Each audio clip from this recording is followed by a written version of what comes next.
The boys calls me Dr. Professor Longhair, but the girls all calls me a little older than.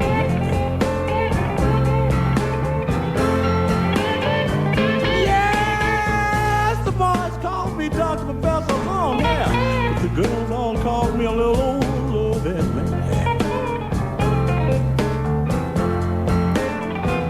But folks, really, I'm a hard regulator, and I've got the remnants right here in my head.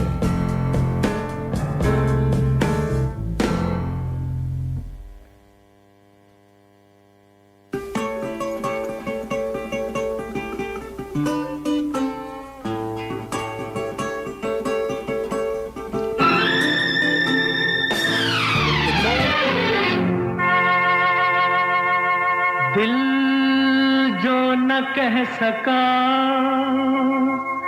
वही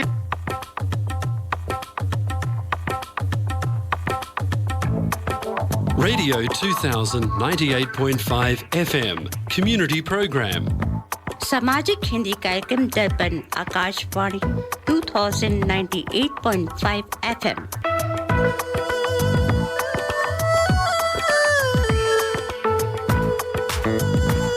Welcome to the Hindi Show, featuring news, interviews, music and community announcements. स्वागत है दर्पण हिंदी कार्यक्रम में। आप सुनेंगे समाचार, विचार, संगीत और सामाजिक सूचनाएं। Radio 2000 98.5 FM Multicultural Radio.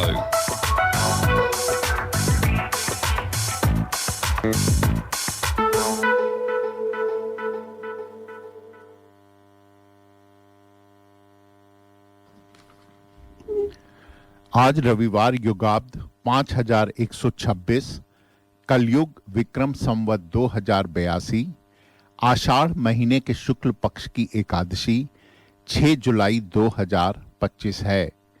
दर्पण के सभी श्रोताओं को संजीव शर्मा और डॉक्टर अजय गुप्ता का सप्रेम नमस्कार।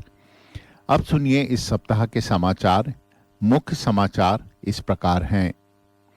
अमेरिका के खिलाफ भारत ने लिया बड़ा एक्शन, WTO में जवाबी टैरिफ का रखा प्रस्ताव।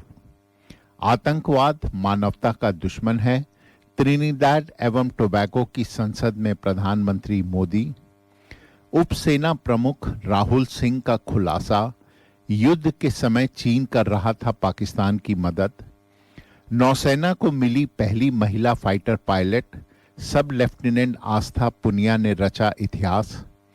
इलाहाबाद हाई कोर्ट का हिंदू पक्ष को बड़ा झटका, मथुरा शाही ईदगाह को विवादित ढांचा मांगने से इंकार।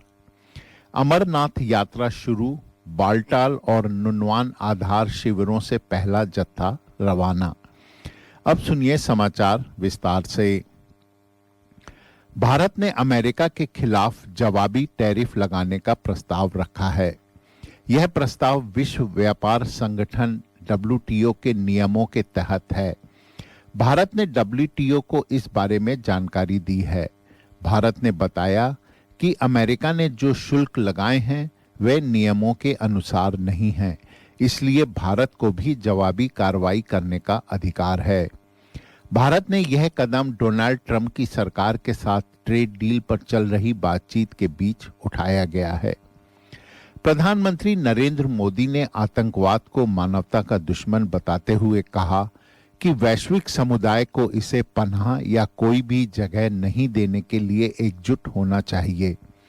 त्रिनिदाद एवं टोबैगो संसद की संयुक्त बैठक को संबोधित करते हुए प्रधानमंत्री मोदी ने यह भी घोषणा की कि यह कैरिबाई देश भारत के लिए प्राथमिकता वाला देश होगा।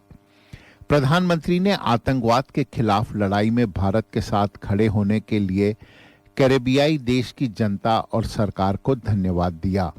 प्रधानमंत्री मोदी ने कहा कि इसी समय ग्लोबल साउथ उभर रहा है।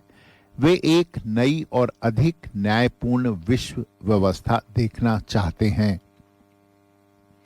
उपसेना प्रमुख lieutenant general Rahul R Singh ने कहा कि चीन ने भारत को तकलीफ पहुंचाने के लिए पाकिस्तान का इस्तेमाल किया और वह मई में भारतीय और पाकिस्तानी सेनाओं के बीच 4 दिनों तक चले संघर्ष ऑपरेशन सिंदूर के दौरान अपने सदाबहार सहयोगी को हर संभव सहायता प्रदान कर रहा था।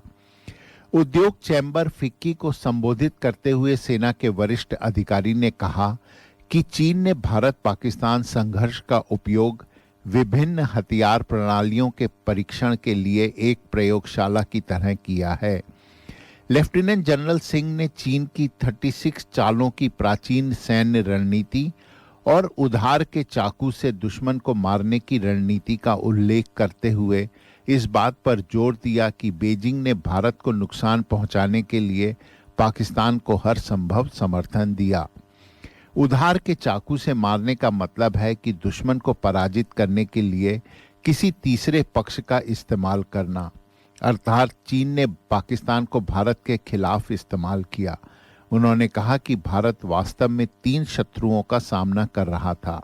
उन्होंने कहा कि पाकिस्तान और चीन के अलावा तुर्की भी इस्लामाबाद को सैन्य साजो सामान की आपूर्ति में प्रमुख भूमिका निभा रहा था। सब लेफ्टिनेंट आस्था पुनिया नौसेना की पहली महिला फाइटर पायलट बन गई हैं। वे अब मिग-29 जैसे उन्नत फाइटर जेट भी उड़ा सकेगी। आस्था के इस मुकाम तक पहुंचने के साथ ही नौसेना में महिला सशक्तिकरण का एक नया दौर शुरू हो गया है।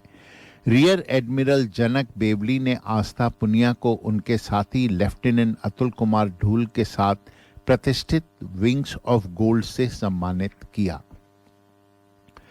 मथुरा शाही ईदगाह मस्जिद मामले में इलाहाबाद हाई कोर्ट ने बड़ा फैसला सुनाते हुए ईदगाह को विवादित ढांचा मांगने से इनकार कर दिया। अदालत ने हिंदू पक्ष की याचिका खारिज कर दी। इस फैसले से हिंदू पक्ष को बड़ा झटका लगा है। कोर्ट ने अपने फैसले में कहा कि मौजूद तथ्यों और याचिका के आधार पर ईदगाह को फिलहाल विवादित ढांचा घोषित नहीं किया जा सकता। याचिका में दावा किया गया था कि यहां पहले मंदिर था। आज तक शाही ईदगाह मस्जिद पक्ष न्यायालय में वहां पर मस्जिद होने का कोई साक्ष्य पेश नहीं कर सका है। ना खसरा खतौनी में मस्जिद का नाम है, ना नगर निगम में उसका कोई रिकॉर्ड है। कोई टैक्स भी नहीं दिया जा रहा है। शाही ईदगाह प्रबंध कमेटी के खिलाफ बिजली चोरी की रिपोर्ट भी हो चुकी है। फिर इसे मस्जिद क्यों कहा जाए? तीर्थयात्रियों के पहले जत्थे के बॉल्टॉल और नुनवान आधार शिविरों से गुफा मंदिर के लिए रवाना होने के साथ ही वार्षिक अमरनाथ यात्रा गुरुवार को शुरू हो गई। तीर्थयात्री दोपहर में कश्मीर घाटी पहुंचे, जहां प्रशासन तथा स्थानीय लोगों ने उनका जोरदार स्वागत किया। तीर्थयात्री अमरनाथ मंदिर में पूजा अर्चना करेंगे, जहां बर्फ से बना शिवलिंग प्राकृतिक रूप से प्रकट होता है। यात्रा के सुचारू संचालन के लिए कड़े सुरक्षा प्रबंध किए गए हैं। तीर्थ यात्रा का समापन 9 अगस्त को होगा। अब सुनिए वाणिज्य समाचार। इस सप्ताह दिल्ली सराफा बाजार बंद होने तक स्टैंडर्ड सोने का भाव 98,830 रुपए प्रति 10 ग्राम था। यूएस डॉलर की विनिमय दर थी 85 रुपए 50 पैसे और ऑस्ट्रेलियन डॉलर की 55 रुपए 96 पैसे। इसी के साथ इस सप्ताह के समाचार समाप्त होते हैं। श्रोताओं, आप सुन रहे हैं दर्पण हिंदी कार्यक्रम। आज आपके साथ स्टूडियो में हैं संजीव शर्मा और डॉक्टर अजय गुप्ता। श्रोताओं, हम आपके लिए लाए हैं कुछ मिले जुले गीत, कुछ सामाजिक सूचनाएं और आज हमारे स्टूडियो में कुछ गेस्ट भी हैं जिनसे आपकी मुलाकात हम जल्दी ही कराएंगे। चलिए, अब समय होता है प्रभु वंदना का। उससे पहले अजय से सुनते हैं आज का विचार। आज का विचार ऐसा है कि इंसान कहता है कि पैसा आए तो कुछ करूं, पैसा कहता है कुछ कर तू तो मैं आऊं। सही है जी हाँ। चलिए सुनते हैं एक खूबसूरत सा कबीर भजन।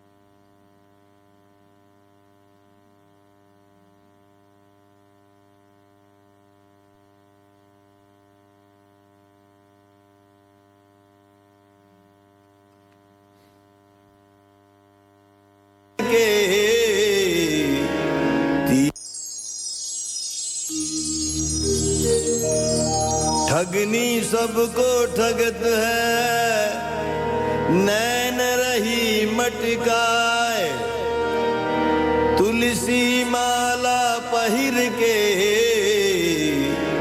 तीन लोक भरमाए। कहते साहिब कबीर,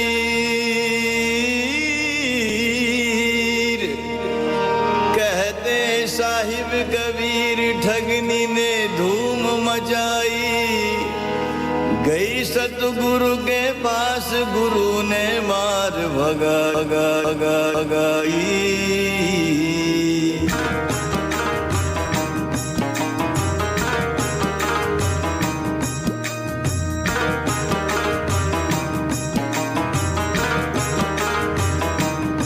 माया महा ठगनी हम जानी, हो माया महा ठगनी हम जानी।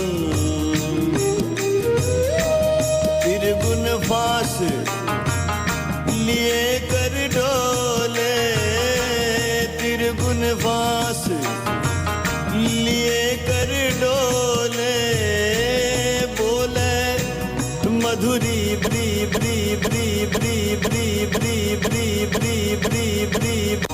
केशव के कमला होए बैठी, केशव के कमला होए बैठी, शिव के भवन भवानी।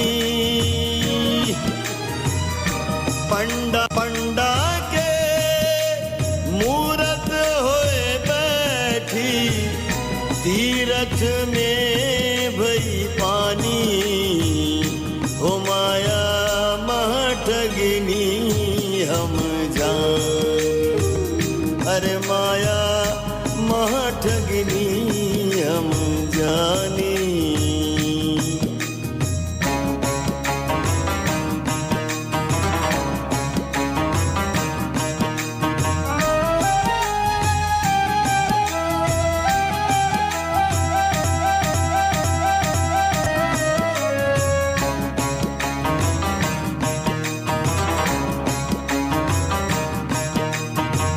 जोगी के जोगन होए बैठी, जोगी के जोगन होए बैठी, ठी ठी ठी ठी ठी ठी ठी ठी ठी।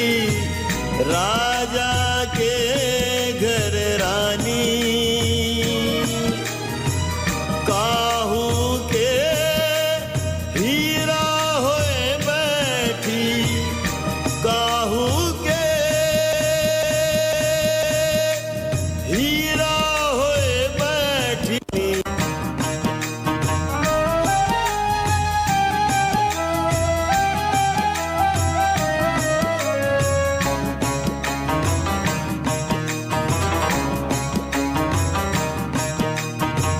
भगतन के भगतिन होए बैठी, भगतन के भगतिन होए बैठी, ब्रह्मा के ब्रह्माणी। कहत कबीर सुनो हो संतो, कहत कबीर सुनो हो संतो, यह सब अकथ कहानी। अरे माया महा ठगनी हम जानी, हो माया महा ठगनी हम जानी। त्रिगुण फांस लिए कर डोले, त्रिगुण फांस लिए कर डोले, बोले मधुरी बानी। अरे माया महा ठगनी हम जानी, हो माया महा ठगनी हम हम हम हम हम हम हम हम हम हम हम। श्रोताओं, चलिए आज का कार्यक्रम शुरुआत करते हैं। आज कंप्यूटर थोड़ा जो है स्लो है और थोड़ा तंग कर रहा है। चलिए, लेकिन गाने खूबसूरत हैं तो आशा करता हूँ कि we will have good time. और आज अजय जी क्या लेके आए हैं? श्रोताओं को नमस्कार। हाँ, संजीव जी, आज हमने सोचा रफ़ी साहब के बारे में कुछ बात करते हैं। बिल्कुल। तो आज गाने भी सारे मैं जो है रफ़ी साहब के छांट के लाया हूँ। और शायद हमारे श्रोताओं को पता हो या ना हो, जी, ये रफ़ी साहब का सेंटेनियल ईयर है ये। वाह। हाँ, तो 1924 में उनका जन्म हुआ था, दिसंबर में। अच्छा, तो अगर होते तो 100 साल के होते वो। वाह। तो चलें एक पहले खूबसूरत से गाने से ही शुरुआत करते हैं।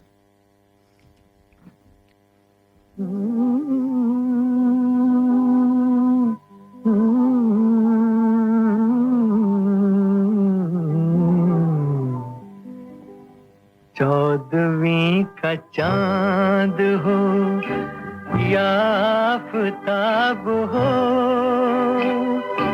जो भी हो तुम खुदा की कसम लाजवाब हो।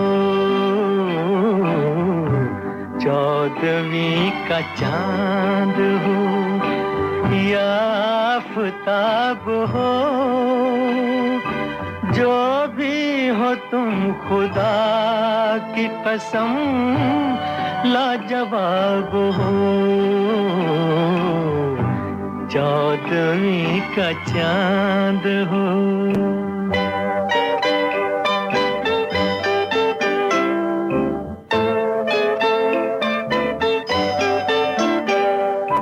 जुल्फे हैं जैसे कांधों पे बादल झुके हुए, आंखें हैं जैसे मैं के प्याले भरे हुए, मस्ती है जिसमें प्यार की तुम वो शराब हो। चौदहवीं का चांद हो।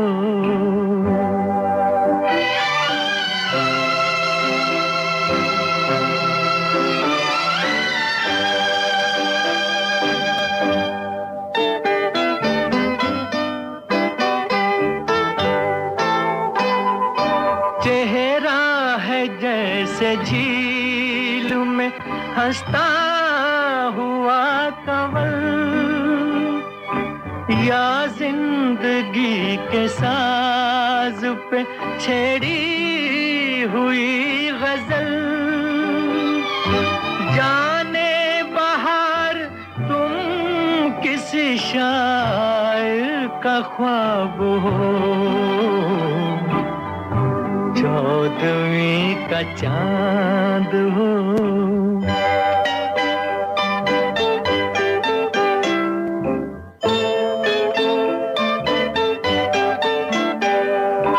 होंठों पे खेलती है तबस्सुम की बिजलियां, सजदे तुम्हारी राह में करती है कहकशां। दुनिया हुस्न इश्क का तुम ही शबाब हो। चौदहवीं का चांद हो या आफताब हो। तो श्रोताओं, ये गीत हमने लिया था फिल्म 14वीं का चांद से। तो ये बहुत ही खूबसूरत फिल्म थी। तो और अजय, क्या आप बताने वाले हैं? श्रोताओं, आज हमारा बड़ा ही सौभाग्य है कि हमारे साथ जुड़े हुए हैं मनीष जी। हाँ। मनीष जी, कार्यक्रम में आपका बड़ा स्वागत है। मनीष जी के बारे में बता दूं कि ये कैनबरा के जो रेडियो है उसके बड़े गुरु हैं, बड़े उस्ताद हैं, क्योंकि ये प्रोग्राम चलाते हैं कैनबरा में जी, जिनका नाम है रेडियो मनपसंद। वाह। और ये अब ऐसा है कि जो आप 24 घंटे सुन सकते हैं। अरे क्या बात तो है, क्या बात कैनबरा है। का सारा मनोरंजन है और सारे भारतीय खबरें हैं, न्यूज़ है, वो इनके जरिए आपको मिलती है। अच्छा अजय जी, संजीव जी, जी। आपसे मिलकर और यहाँ स्टूडियो में बैठ के मुझे ऐसा लग रहा है मैं अपने ही घर में आ गया हूँ। क्या क्या एनवायरनमेंट है, देखिए जी, व्यूज इतने बढ़िया हैं, स्टूडियो इतना जोरदार है और आपकी आवाजें क्या बात है, एक्स्ट्रा तड़का लगा रही हैं। जी। Good morning Good Sydney, morning। Yes Canberra की ये आवाज हुआ ना आज सिडनी में। एनर्जी से आई है बात। जी हाँ, आप सभी को मेरा सप्रेम नमस्कार, सलाम, नमस्ते। तो मनीष जी का जो कार्यक्रम है वो आप यहाँ पे भी सुन सकते हैं। उन्होंने जो है, मनीष जी बताएंगे कि कैसे लोग यहाँ पे भी सुन सकते हैं। जी हाँ, कार्यक्रम का नाम है हिंदी रेडियो चैनल, जो कि रेडियो मनपसंद है जी, वहाँ हमारा एफएम चैनल है, वेरी नाइस। तो 91.1 एफएम, जैसे आपका यहाँ स्टूडियो है 200 जी 98.5 वैसे जी। ही वहाँ पर है।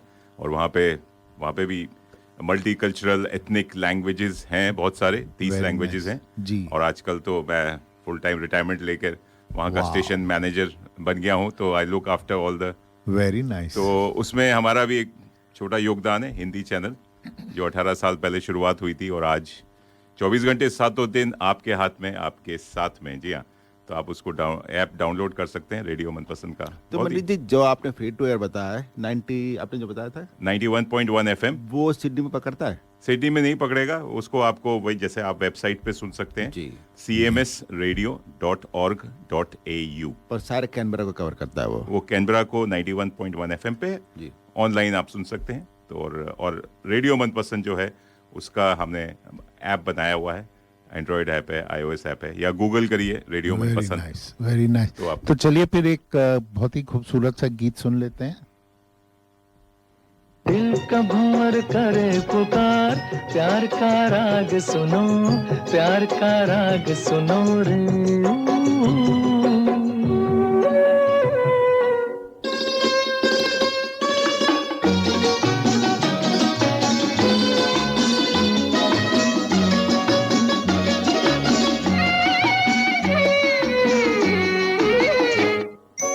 फूल तुम गुलाब का, क्या जवाब आपका, जो अदा है वो बहार है। आज दिल की बेकली आ गई जुबान पर, बात ये है तुमसे प्यार है।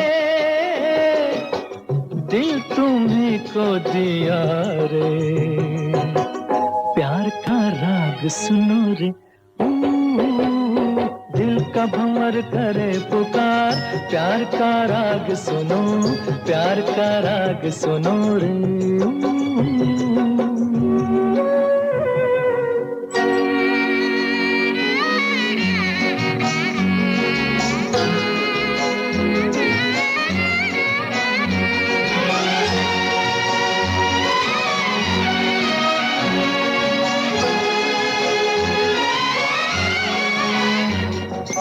चाहे तुम मिटाना पर न तुम गिराना, आंसू की तरह निगाह से। प्यार की ऊंचाई, इश्क की गहराई, पूछ लो हमारी आह से। आसमां छू लिया रे, प्यार का राग सुनो रे। दिल का भंवर करे पुकार, प्यार का राग सुनो, प्यार का राग सुनो रे।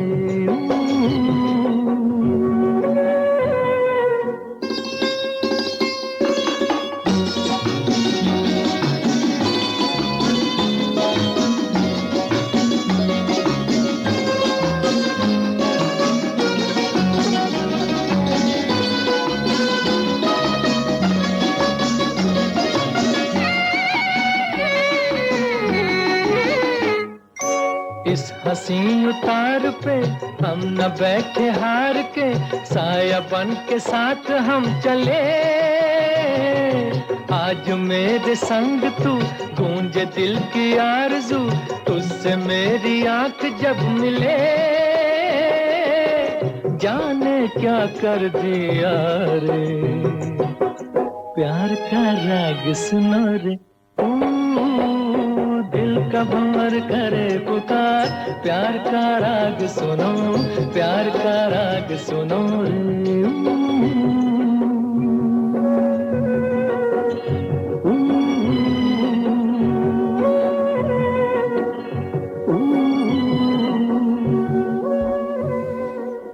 तो अजय कैसे लगा ये गीत? बहुत ही सुंदर है। रफ़ी साहब की तो खैर है बात ना, ही क्या है। आवाज का ही जादू है। रफ़ी साहब की बात की ये है कि इतनी उनकी मतलब प्रखर आवाज़ थी कि आज भी उनके जैसा गाने वाला शायद ही हुआ है, और ये सभी मानते हैं जी। जितने भी बड़े जो गायक हुए भारत में, वो सब कहते थे कि रफ़ी साहब की कोई मतलब कोई टक्कर कर नहीं सकता, कि सब खैर सब स्पेशलिटी होती है पर जी। तो इट्स सो वर्सेटाइल। तो मुझे लगता है कि जैसे मैं बोलता हूँ कि कलाकार की एक रेंज होती है, तो रफ़ी साहब की जो रेंज बहुत वाइड थी, मतलब आप उनसे कुछ भी गवा लो, कव्वाली गवा लो, भजन गवा लो, रोमांटिक गवा लो, सैड गवा लो। जैसे मैं इक्वेट करता हूँ उसको अमिताभ बच्चन के साथ, कि वाई अमिताभ बच्चन इज अमिताभ बच्चन, कि अमिताभ बच्चन की रेंज इतनी वाइड है। आप कॉमेडी करा लीजिए, सीरियस रोल हो जाए, आप रोमांटिक रोल्स उनके देख लीजिए, आप एंग्री यंग मैन वाले उनके रोल देख लीजिए, तो you know he excels in versatility, all of that. तो दो चार चीज मैं कुछ चीजें बताएंगे रफ़ी साहब के बारे में, शायद हमारे श्रोताओं को पता हो या ना हो। तो रफ़ी साहब का जन्म हुआ था, वो छोटा सा गांव था। अच्छा। उसका नाम है, पंजाब में गांव था वो, उसका नाम था कोटा सुल्तान सिंह। ओके। तो ये और इनका बचपन का नाम शायद आपको जान के थोड़े सा आश्चर्य होगा, इनको लोग कहते थे फीको। फीको फीको फीको। अच्छा। फीको इनका बचपन का नाम था, निकनेम। वाह। तो और इन्होंने जो संगीत की शुरुआत करी, जो गांव में फकीर आते थे वो गाना गाते थे, उनको इमिटेट करके गाते थे, उससे बेहतर गाते थे। वाह। तो वैसे इनकी शुरुआत हुई। और फिर ये वहां से जो है लाहौर चले गए। अच्छा। और लाहौर में खैर इनके पिता जो थे मतलब बड़े ऑर्डिनरी थे, वो बार्बर थे, नाई थे। अच्छा। तो उन्होंने लाहौर में एक नाई की दुकान खोली। ओके। पर इनको प्लेटफॉर्म मिल गया वहां पे लाहौर में, क्योंकि लाहौर में उस टाइम पे काफी फिल्म इंडस्ट्री तो फिल्म पूरी इंडस्ट्री हुआ करती थी। एक्चुअली बम्बई से पहले it was a bigger film industry in Lahore, and then after partition everyone. Punjabi फिल्में बनती थी, शायद मेरे ख्याल से हिंदी भी बनती थी वहां पे लाहौर में। जी। तो मनीष जी, आपका मोहम्मद रफ़ी साहब के बारे में क्या ख्याल? बिल्कुल बिल्कुल, मैं तो बहुत बड़ा फैन हूँ, और हम और आप सब उस जमाने के जी क्या कहते हैं बच्चे हैं। बिल्कुल 60s 70s 80s की, जब किशोर कुमार, रफ़ी, मुकेश, लता और आशा, ये पांच की जो पांच पांडव ऑफ बॉलीवुड या हिंदी सिनेमा। बिल्कुल। तो रफ़ी जी के तो कई गाने एक से बढ़कर एक हैं। तो अभी मैं जो आपको गाना सुनवाने जा रहा हूँ, मुझे लगता है 90% लोगों की जब शादी हुई थी तो दुल्हन जब आ रही होती है माला लेके, तो यही गाना बज रहा होता है। आपने दुखती रग पे छेड़ दिए।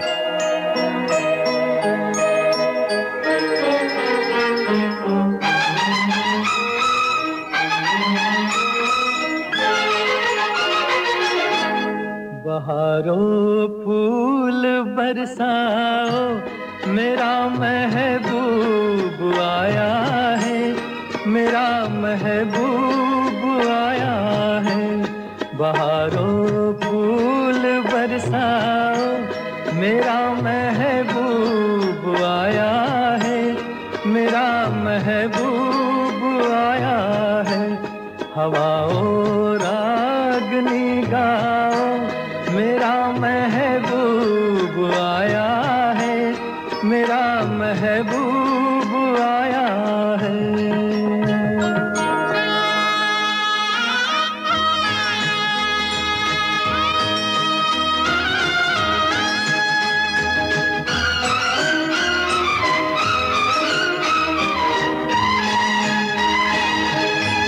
ओ लाली फूल की मेहंदी लगा इन गोरे हाथों में,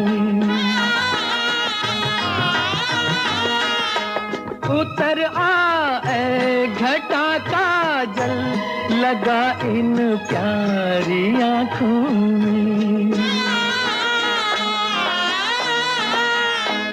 सितारों मांग भर जाओ, मेरा महबूब आया है, मेरा महबूब आया है। बहारों फूल बरसाओ, मेरा महबूब आया है, मेरा महबूब आया है।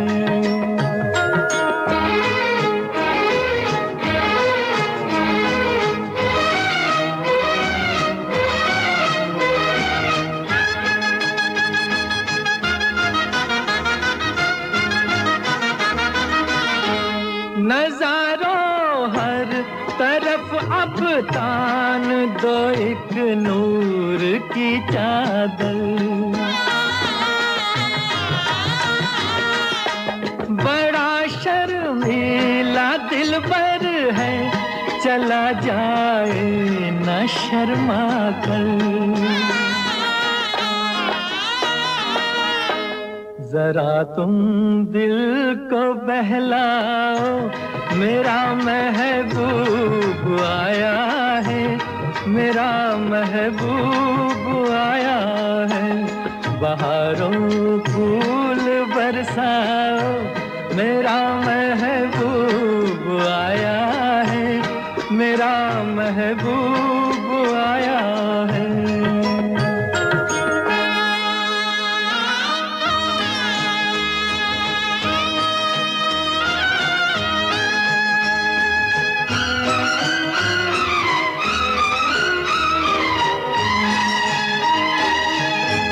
सजाई है जवा कलियों ने अब ये सेज उल्फत की,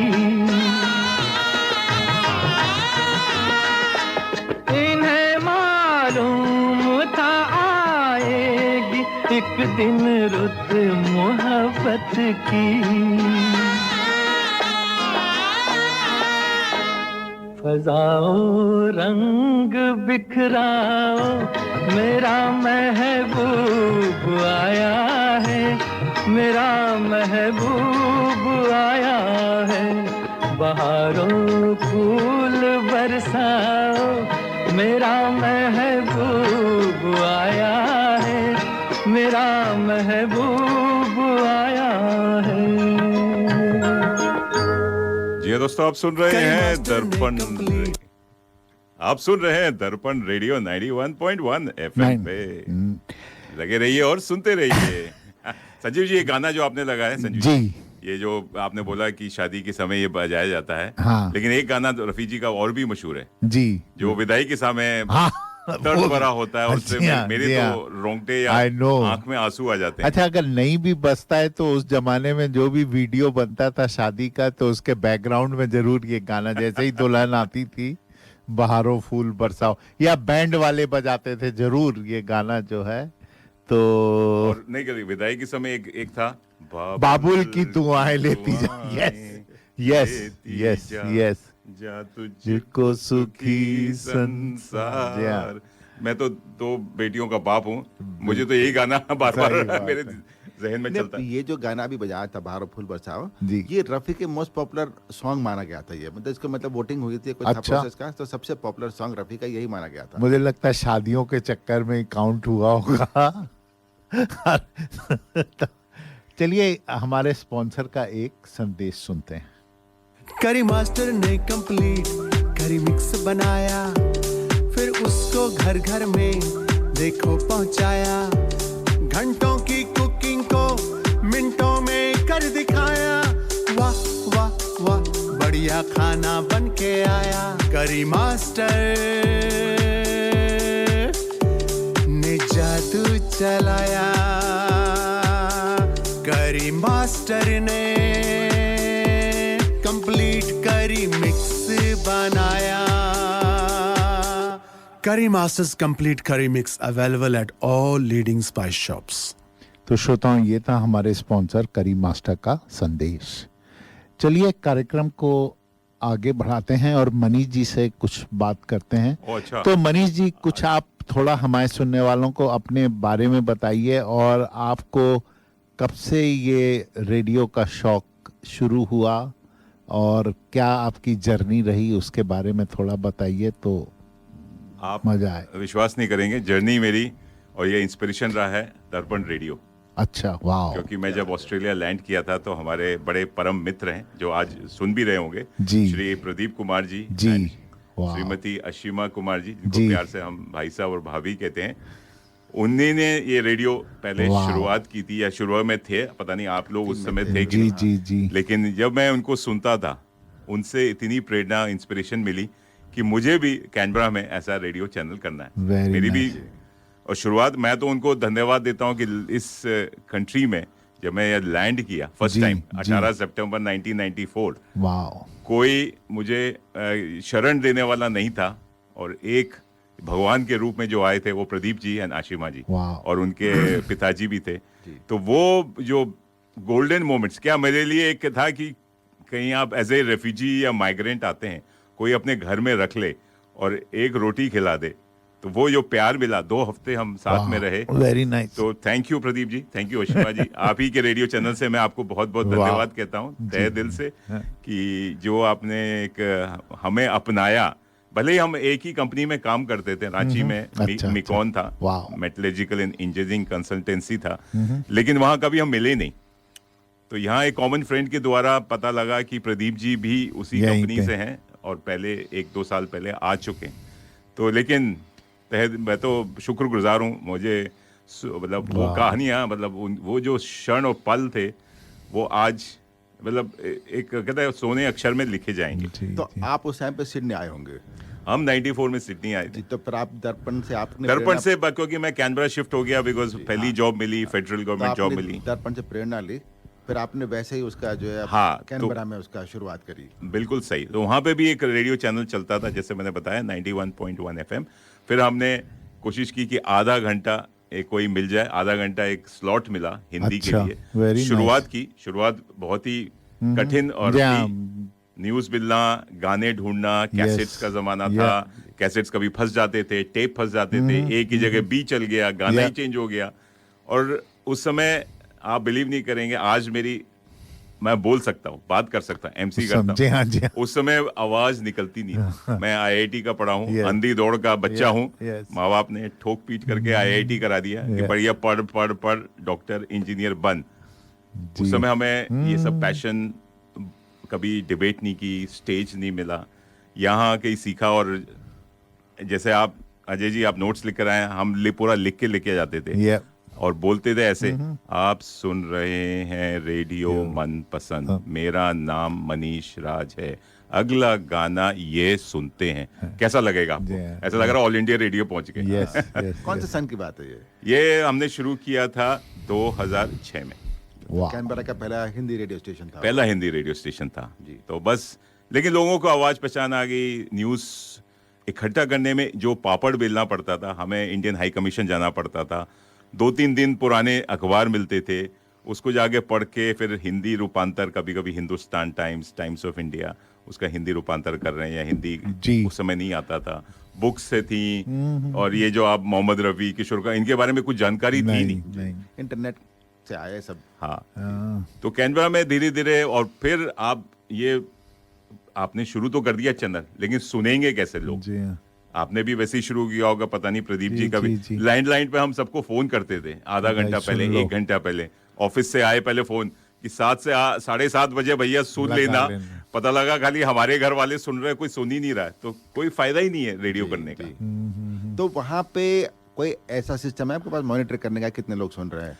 अभी नहीं है, बिकॉज हम लोग भी, आपके भी चैनल पता नहीं NEMBC के अम्ब्रेला में आता है कि नहीं, नेशनल एथनिक ब्रॉडकास्टिंग कॉर्पोरेशन, जो हमारा गॉडफादर माना जाता है। तो वो लोग कभी कभी सर्वे करते हैं, लेकिन it's very hard to find, क्योंकि अब लोग 91.1 FM या आपके 98.5 पे सुनना कम कर दिया है, तो पता नहीं चलता, क्योंकि ऑनलाइन सुन रहे हैं, फेसबुक से सुन रहे हैं। अब इतना वो डाइवर्स हो गया है कि अब like people listen on so many things. अब 5 मिनट सुन रहे हैं कि 50 मिनट सुन रहे हैं, इट्स वेरी हार्ड। और आप लोग का तो पॉडकास्ट भी है, तो आराम से कभी दुनिया के किसी कोने में सुन सकते हैं। मैंने देखा है कि आप लोग के भी लिसनर्स वर्ल्ड वाइड हो गए, वो इंडिया में। चले एक और मोहम्मद रफी साहब का खूबसूरत सा ज्वेल, जिंदगी का साथ निभाता चला गया, हर फिक्र को धुएं में उड़ाता चला गया। हमारे सबकी कहानी यही कहानी, आत्मकथा है ये। Thank you Sanjeev ji. एक और दूसरा लगे सुनवाता हूँ आपको,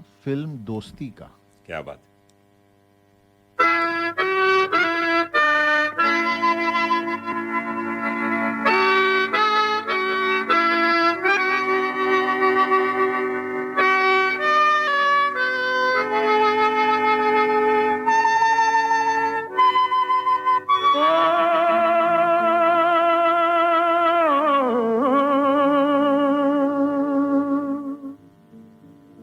ओ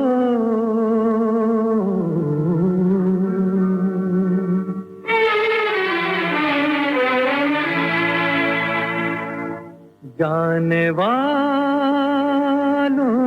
जरा मुड़ के देखो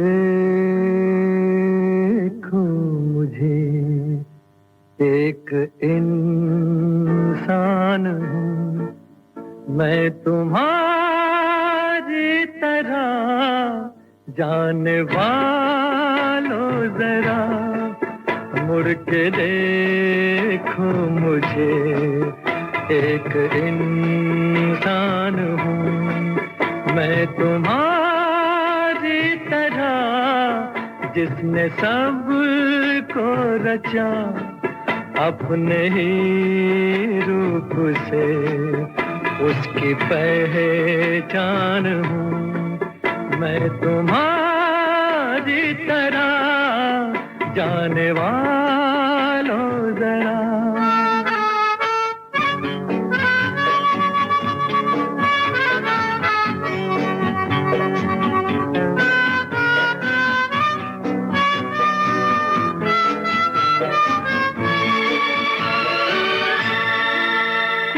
अनोखे जगत की मैं तकदीर हूँ, इस अनोखे जगत की मैं तकदीर हूँ, मैं विधाता के हाथों की तस्वीर हूँ, एक तस्वीर हूँ इस जहां के लिए, धरती माँ के लिए शिव का वरदान हूँ मैं तुम्हारी तरह, जाने वालों जरा।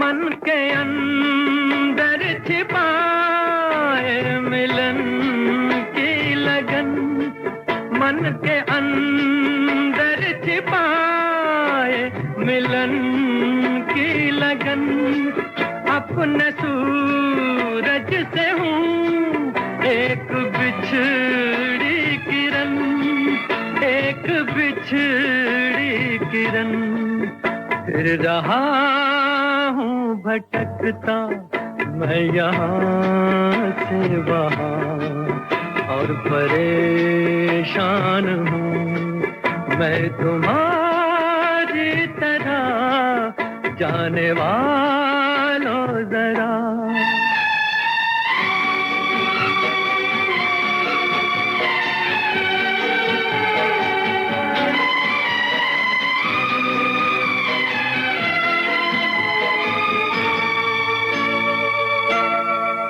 मेरे पास आओ छोड़ो ये सारा भरम, मेरे पास आओ छोड़ो ये सारा भरम, जो मेरा दुख वही है तुम्हारा भी गम, है तुम्हारा भी गम, देखता तुम्हें जानता हूँ तुम्हें, लाख अनजान हूँ मैं तुम्हारी तरह, जाने वालों जरा मुड़ के देखो मुझे, एक इंसान हूँ मैं तुम्हारी तरह, जिसने सब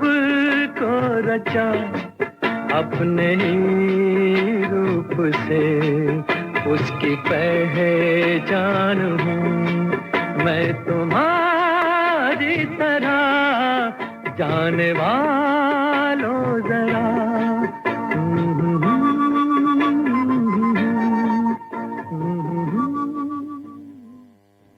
श्रोताओं, आशा करता हूं कि ये गीत आपको पसंद आया होगा। बात कर रहे थे रफ़ी साहब के बारे में, तो जैसे कि कई सारे गायक होते हैं, हाँ, वो किसी न किसी से इंस्पायर होते हैं। हाँ, और कई सारे गायक हैं हिंदी में जो रफ़ी साहब से इंस्पायर थे यस और मानते थे पब्लिकली, जैसे एसपी बालसुब्रमण्यम हो गए, जी, महेंद्र कपूर हो गए, पर रफ़ी साहब किससे इंस्पायर थे? हाँ, उन्होंने कहा है कि वो के एल सहगल से इंस्पायर थे। वाह, तो जब शुरुआत में जो उन्होंने सिंगिंग करी थी लाहौर में, उसके बाद में जब वो बम्बई आए हाँ हाँ, तो फिर वो उनसे मतलब एक होता है एक आइडियल जिसका होता है जिसको फॉलो करते हो आप। तो मुझे लगता है केएल सहगल से उस जमाने में मुकेश भी आए, वो भी शुरू में ही लाइक आप जो शुरू के मुकेश के गीत सुनेंगे आपको लगेगा कि पता भी नहीं केएल चलता सहगल कि ये ही, सहगल हाँ, गा रहे हैं, मुकेश गा रहे हैं। तो काफी लोग इंस्पायर होते थे उनसे। तो जैसे हमने बात की थी पहले, लोग लाहौर गए थे वहां से, जी, और फिर उसके बाद में बंटवारा हो गया था। तो फिर कुछ लोग जैसे नूरजहान वगैरह थे वो पाकिस्तान चले गए थे, फिर रवि साहब ने सोचा कि हम इंडिया में रहेंगे वो। अच्छा, फिर वो वहाँ से बम्बई आए उन्होंने, और बम्बई में आकर के फिर उन्होंने, जैसे कि एक बड़ी कॉमन कहानी है कि 10 बाई 10 के चौल में रहे, स्ट्रगल किया सभी वहाँ का, से, फिर हाँ। वहाँ से जाकर के दरवाजे खटखटाए, तो रफ़ी साहब ने भी वही किया। उन्होंने जाकर के सबसे कांटेक्ट बनाए और फिर उनकी आवाज़ सुन करके फिर उनको चांस मिला। वेरी एक बड़ा रोचक संस्मरण है रफ़ी साहब के बारे में कि वो नौशाद साहब से मिले थे। अच्छा, तो नौशाद साहब से ऐसे मिले कि नौशाद साहब के पिता से मिले ये। तो अच्छा, उन्होंने कहा कि जाओ तुम मेरे बेटे से मिलो। वाह, तो वहाँ पे मिले जाकर के, तो फिर उनके साथ काफ़ी जोड़ी अच्छी रही उनके ना, कई सारे गाने हाँ, उन्होंने रफ़ी नौशाद की जोड़ी बड़ी स्ट्रांग थी। जी, तो एक फिल्म बन रही थी बैजू बावरा, और नौशाद साहब हमेशा तलत महमूद से गवाते थे। अच्छा, वो लखनऊ कनेक्शन, बिल्कुल। तो रफ़ी साहब, वो नौशाद साहब ने एक बार तलत महमूद को सिगरेट पीते देख लिया। अच्छा, बड़ा बुरा लगा उनको ओके, कि मेरा जो मतलब चहेता वो है, वो हाँ। सिगरेट कैसे पी रहा है। अच्छा, तो मैंने इस फिल्म में मैं तुमसे नहीं गवाऊंगा, तब उन्होंने रफ़ी साहब को चांस दिया। वाह, तो ऐसे उनकी एंट्री हुई नौशाद साहब तो के साथ। मतलब सिगरेट भी कभी कभी काम कर भारी पड़ जाती गई। है। तो अजय, हमारे एक सुनने वाले हैं पैट वाराणसी, वो कह रहे हैं कि the most admirable quality in Rafi Sahab was his absolute humility, many instances quoted by his colleagues in the industry. तो बहुत ही जमीन से जुड़े हुए और सॉफ्ट स्पोकन, बड़ी ह्यूमिलिटी थी इनके में। जी जी जी। तो चलिए कार्यक्रम को और आगे बढ़ाते हैं और एक और रफ़ी साहब का गाना सुनते हैं।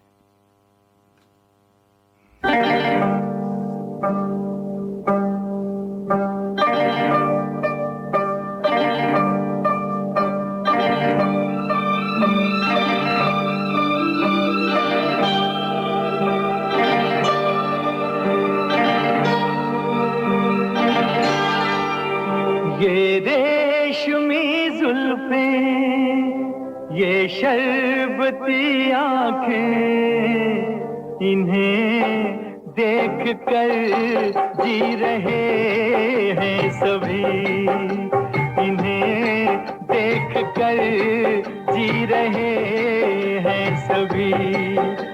ये रेशमी जुल्फें, ये शरबती आंखें, इन्हें देख कर जी रहे हैं सभी, इन्हें देख कर जी रहे हैं सभी।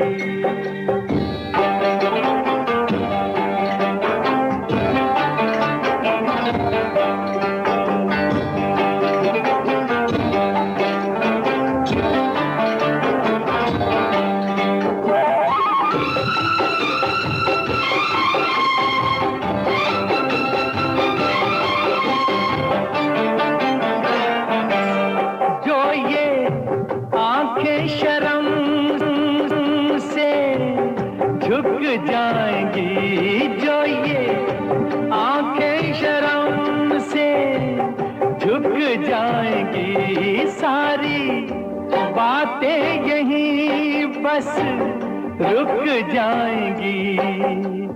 चुप रहना ये अफसाना, कोई इनको ना बतलाना, कि इन्हें देख कर पी रहे हैं सभी, इन्हें देख कर पी रहे हैं सभी। ये रेशमी जुल्फें, ये शरबती आंखें, इन्हें देख कर जी रहे हैं सभी, इन्हें देख कर जी रहे हैं सभी।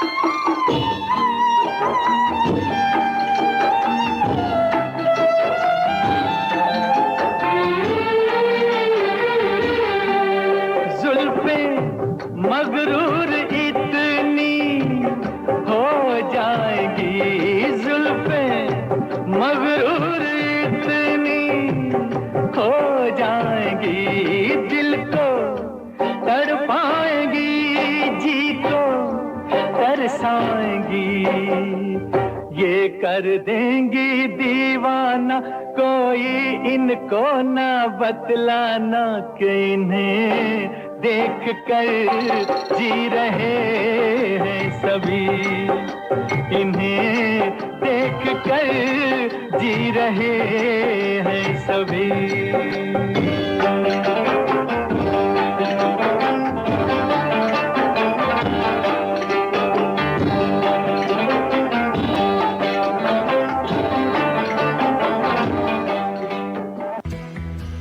भाई साहब, ये करी मास्टर्स और अन्य मसालों में क्या अंतर है?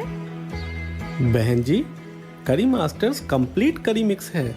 इसमें अनियन, गार्लिक, जिंजर, टमाटर, नमक, मिर्च, हल्दी, धनिया व सभी मसाले मिले हुए आते हैं।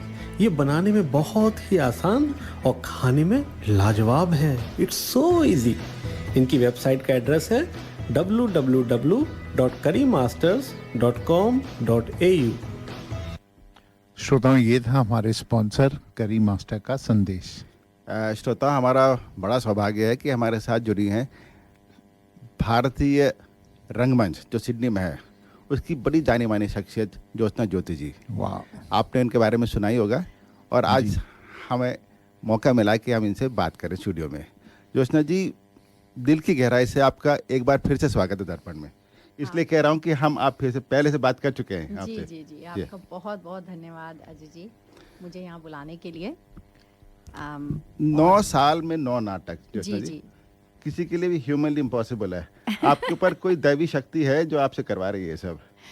जी देखिए, मैं तो मानती हूँ कि हाँ, कोई शक्ति ही करवाती है सबसे, मतलब मेरे से क्या जो कुछ होता है, मैं आई बिलीव कि यूनिवर्स। आपकी गाड़ी फरारी की तरह से भाग रही है। क्रिकेट की भाषा में कहा जाए तो 1 रन पर बॉल, जैसे 9 साल 9 नाटक हो गए। एवरेज हो रहा है। Good average. हाँ, बस ये कुछ ऐसा मौका ही ऐसा बनता गया कि एक के बाद एक प्रोडक्शन या प्लेज होते गए। मज़े की बात यह है कि 1 साल में एक होता है, लेकिन जो ही ये ख़त्म होता है लोग पूछने लगते हैं, अच्छा फिर आपका अगला कब है? पर मैं बता दूं चाहता हूँ कि ज्योत्सना जी जो है लिखती भी है नाटक और उनका निर्देशन भी करती हैं। तो सारे नाटक आप ही के लिखे हुए थे? जी। अच्छा जी। तो अभी हाल में मंचन हुआ है टुकड़े नाटक का कैनबरा में, बड़ा ही सफल मंचन रहा वो, तो बड़ा सारा आ गया वहाँ पे। तो नाम आपने बड़ा अच्छा चुना है, टुकड़े। तो लोग में जिज्ञासा जगती है कि ये टुकड़े जो है, कोई चीज़ टूटी है उसके बारे में बात कर रहे हैं या टूटी हुई उसके जोड़ने के बारे में बात कर रहे हैं? तो आप अपने ही शब्दों में बताइए टुकड़े के बारे में। जी, टुकड़े मेटाफोर है। मेटाफोर है कई चीज़ों के लिए।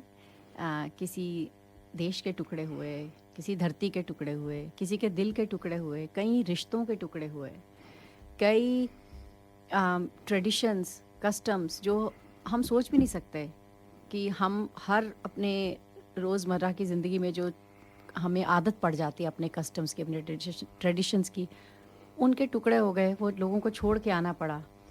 तो टुकड़े मेटाफोर है कि कैसे चीज़ टूट जाती है और कितना दर्द होता है। बहुत सही कहा आपने। लेकिन उसके अलावा मैं बिलीवर हूँ, आई एम एन ऑप्टिमिस्ट, और मुझे लगता है कि आशा नहीं छोड़नी चाहिए। Hope is very important to live. तो उसके हिसाब से इसमें यह भी है कि टुकड़ों को जोड़ा जा सकता है। ये जो एक इम्पॉर्टेंट मैसेज जो थीम है वो मैं चाहती हूँ कि लोग उसे होपफुली से समझेंगे, देखेंगे। ऑप्टिमिस्टिक एक जी, स्टेटमेंट जी, है। तो टुकड़े का मतलब ये नहीं है कि ये टुकड़े नहीं हो गए तो सब टूट खत्म गई हो हम गया। क्या जी, करें। जी या, बिल्कुल, टुकड़ों आगे को जोड़ा जा सकता सकता है। जी। तो ज्योत्सना जी, इसका एक शो सिडनी में होने वाला है 26 तारीख को जी। पायनियर थिएटर में। जी। तो हमारे श्रोताओं से विनती है कि आप आए, देखिए, सराहें चीज़ को। तो बड़ी कास्ट है इसकी, 20 लोगों के साथ आपने काम किया है, तो क्या ये सबसे बड़ी कास्ट है आपने जब ली है या अगर मैं हाँ जी अपना एमेचर थिएटर ग्रुप विविधा आर्ट्स का देखूं तो सबसे बड़ी कास्ट है। अगर मैं अपनी स्कूल प्रोडक्शंस देखूं, स्कूल में तो 120 लोगों का, बच्चों का मैंने एक प्रोडक्शन किया था। सिडनी, ऑस्ट्रेलिया में, सिडनी में इतनी बड़ी कास्ट है, आपने पहली बार काम किया है। यहाँ पे पहली बार 20 कलाकार तो हैं। एक निर्देशक के तौर पे बताइए कि इतनी बड़ी कास्ट के साथ डील करना कितना आसान है, उसके फायदे क्या है, नुकसान क्या है? जी देखिए, नुकसान तो मतलब एक समझने वालों कि इतने लोग हैं, उन सबको कोऑर्डिनेट करना, वो बात है, मतलब उसी हाँ वही चैलेंज के बारे में बात कर रहा था मैं। बोलते हैं कि हमारे बच्चे का बर्थडे उस दिन हम नहीं कर सकते, या किसी की तबीयत खराब हो गई, और कमिटमेंट है लाइफ, क्योंकि सब वॉलंटरी कर रहे हैं, सब एमेच्योर हैं, सबके फुल टाइम जॉब्स हैं, कोई फुल टाइम प्रोफेशनल नहीं है कि जब हम रिहर्सल चाहे कर सकते हैं। तो वो रिहर्सल कोऑर्डिनेट करना वाज अ बिग चैलेंज। और क्योंकि नाटक, जैसे सभी जानते हैं कि वो एक टीम है, एक सीन में अगर किसी का 2 डायलॉग भी हैं, लेकिन अगर उनकी प्रेजेंस है उस सीन में, तो उनके बिना मुश्किल होता है रिहर्सल करना। हम फिल इन करते हैं, जो कोई और दूसरा वो लाइन पढ़ देता है, लेकिन वो बात नहीं आती है। तो पूरी रिहर्सल करना सब कास्ट के साथ, ये बहुत बड़ा एक चैलेंज था। लेकिन साथ में चैलेंज के साथ फिर वही मैं सोचती हूँ कि हर चीज़ में कुछ पॉजिटिव्स भी होते हैं। पॉजिटिव ये है कि इतने सारे लोगों का एक साथ काम करना, क्योंकि लाइफ में हर अपॉर्चुनिटी, हर इवेंट, हर एक्टिविटी जो हम करते हैं, मुझे ऐसा लगता है वो एक लर्निंग की अपॉर्चुनिटी है, क्योंकि मैं खुद एक टीचर हूँ, तो मुझे हर जगह लर्निंग से रिलेटेड चीज़ तो सीखने को बहुत मिलता है। मुझे अपने कलाकारों को आपस में लाइफ के बारे में, ह्यूमन रिलेशनशिप्स के बारे में, ह्यूमन पर्सनैलिटीज़ के बारे में, कम्प्लेक्सिटीज़ के बारे में, और उसको मैनेज करते हुए आगे बढ़ते हैं तो अच्छा भी लगता है। ज्योत्सना जी, 20 टुकड़े हैं नाटक में, वो तो मंच पर हैं जी, साथ में बैक स्टेज वगैरह भी है, वो बड़ा काम होता है वो। तो उतनी बड़ी टीम लेकर के आप चल रही हैं, तो उन 20 टुकड़ों का एक छोटा सा पात्र मैं भी हूँ। जी जी जी तो मैं रिलेट कर सकता हूँ आप जो कह रही हैं, और सारी बातों को मैं समझ सकता हूँ अच्छी तरीके से। तो जो जिन लोगों ने देखा है नाटक, बड़ा सराहा है कैनबरा में, तो कुछ फीडबैक दीजिए कैनबरा के नाटक की। जी, कैनबरा के नाटक की मैं यही कहूँगी कि दर्शकों ने बहुत सराहा है। दर्शकों ने, सबसे ज़्यादा इम्पोर्टेंट बात यह है कि उन्होंने हमारे एफर्ट को देखा है। एक छोटे से छोटी चीज़ को भी लोगों ने सराहा, आके इतनी अच्छी तरह से हमें बताया कि वो चीज़ बहुत अच्छी लग रही थी। मैं कुछ ज़्यादा बता नहीं पाऊँगी, क्योंकि नहीं तो कहानी में चली जाऊँगी कि किस सब एक्टर्स की तारीफ़ की। और सबसे अच्छी बात है कि हर एक एक्टर की कहीं ना कहीं से अच्छा रिव्यू आया कि उनका काम बहुत अच्छा था, चाहे किसी का 2 मिनट का रोल था, चाहे किसी का 20 मिनट का रोल था, चाहे किसी का हाफ एन आवर का रोल था। तो सबकी तारीफ़ की, इस चीज़ को सराहा कि सारे कैरेक्टर्स जो हैं वो अपनी, जो उनका नाटक का जो उनका पात्र है वो उसमें थे। देखने में हमें ऐसे इससे अच्छा फीडबैक क्या हो सकता है कि हमें लगा कि हम उसी यूनिवर्स में हैं, कि वो जो स्टोरी हमारे सामने चल रही है, we are part of that. तो ये तो मेरे लिए बहुत बड़ा फीडबैक था। और कुछ सजेशंस लोगों ने दिए कि इस चीज़ को थोड़ा, जैसे साउंड है उसको ऐसे कर लीजिए, कोई तो वो सब बहुत ही हमारे लिए महत्वपूर्ण है। और हर एक रिव्यू, हर एक फीडबैक हमें बहुत हेल्प करता है, और हम उसके लिए बहुत बहुत आभारी हैं। अपने कैनबरा ऑडियंस वर अमेजिंग, और भगवान की कृपा से सब हुआ भी बहुत अच्छा। काफ़ी लंबा नाटक है, करीब 2.25 घंटे का नाटक है, तो मैं भी उसका जो एक हिस्सा था, तो मैं बता सकता हूँ। तो आपने जब कहानी लिखनी शुरू करी होगी, हम ये नहीं बताएंगे कहानी क्या है, तो आपने जिस तरीके से विजुलाइज किया था कहानी को, तो वो खरी उतरी स्टेज पर? जी, मैं कहूँगी कि मैं बहुत भाग्यशाली हूँ कि उतरी वो स्टेज पे खरी। उससे पहले मैं बहुत चिंतित थी। मैं अब इतनी ज़्यादा चिंतित नहीं होती हूँ अपने नाटकों से पहले, और हमेशा रिहर्सल्स का शेड्यूल और ये सब बहुत वो रहता है। लेकिन बस कुछ ऐसा हुआ कि सभी कलाकारों ने 100% जिसको बोलते हैं ना कमिटमेंट स्टेज पे दिखाया जी। और वो बहुत अच्छा लगा सब। तो श्रोताओं, जो नाटक के टुकड़े उसका मंचन होने वाला है 26 जुलाई को पायनियर थिएटर में। आप सबसे विनती है आप आइए, आपको बहुत अच्छा लगेगा। नाटक बहुत ही अच्छी एक सशक्त कहानी है। मैं कहता हूँ सबसे रियल हीरो जो है पूरी टुकड़े का कहानी है उसकी, वो रियल हो रहा है। इतनी मतलब क्रिस्प कहानी है उसके, जो इतना डायलॉग आपने लिखा और आपने लिखे इतने मतलब बढ़िया ढंग से लिखे हैं। तो चलिए, तो मैं आपसे एक चीज थोड़ा सा पूछना चाहता हूँ कि ऐसा जब आप टेक्निकलिटी वाइज आप कितना डिटेल तक, जैसे साउंड के बारे में या लाइट्स के बारे में, तो वो सब भी आपको पूरा ख्याल रखना पड़ता है? और तो कैसे मैनेज करती हैं कि इस समय क्या बजेगा, इस समय लाइट कहाँ जाएगी, इस समय कौन कहाँ, तो ये सब चीजें लिखी जाती हैं या कैसे होता है ये? मैं जैसे अजय जी ने कहा विजुअलाइज, मैं पूरी उसको विजुअलाइज करती हूँ कि अच्छा। स्टेज पे वो कैसा दिखेगा। अच्छा। तो वो उसके उसी तो हिसाब क्या से प्रोसेस अपने आप होता को है, लगता है। Like you know when you are writing? जी जी। तो आप क्या प्रोसेस होता है? एक जस्ट क्योंकि ड्रामा सब देखते हैं बट पीछे की साइड की स्टोरी बहुत कम लोगों को पता होती है कि यहाँ तक लाने में कितनी मेहनत होती है। तो उसके बारे में थोड़ा सा बताएंगे कि how do you start the whole project and how you visualise it, how do you implement it? जी जी बिल्कुल। वो स्टोरी पहले तो दिमाग में एक आइडिया होता है, उस पर स्टोरी लिखनी है।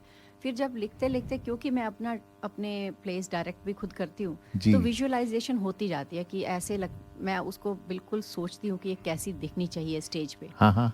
और फिर उसके बाद डिस्कशंस होते हैं हमारे, जैसे और मेरे फ्रेंड्स हैं या हमारे जो थिएटर वाले लोग हैं, किसी से कुछ मशवरा किया जाता है, ये चीज़ ऐसी ठीक लगेगी, ऐसी लगेगी, वो भी हम करते हैं।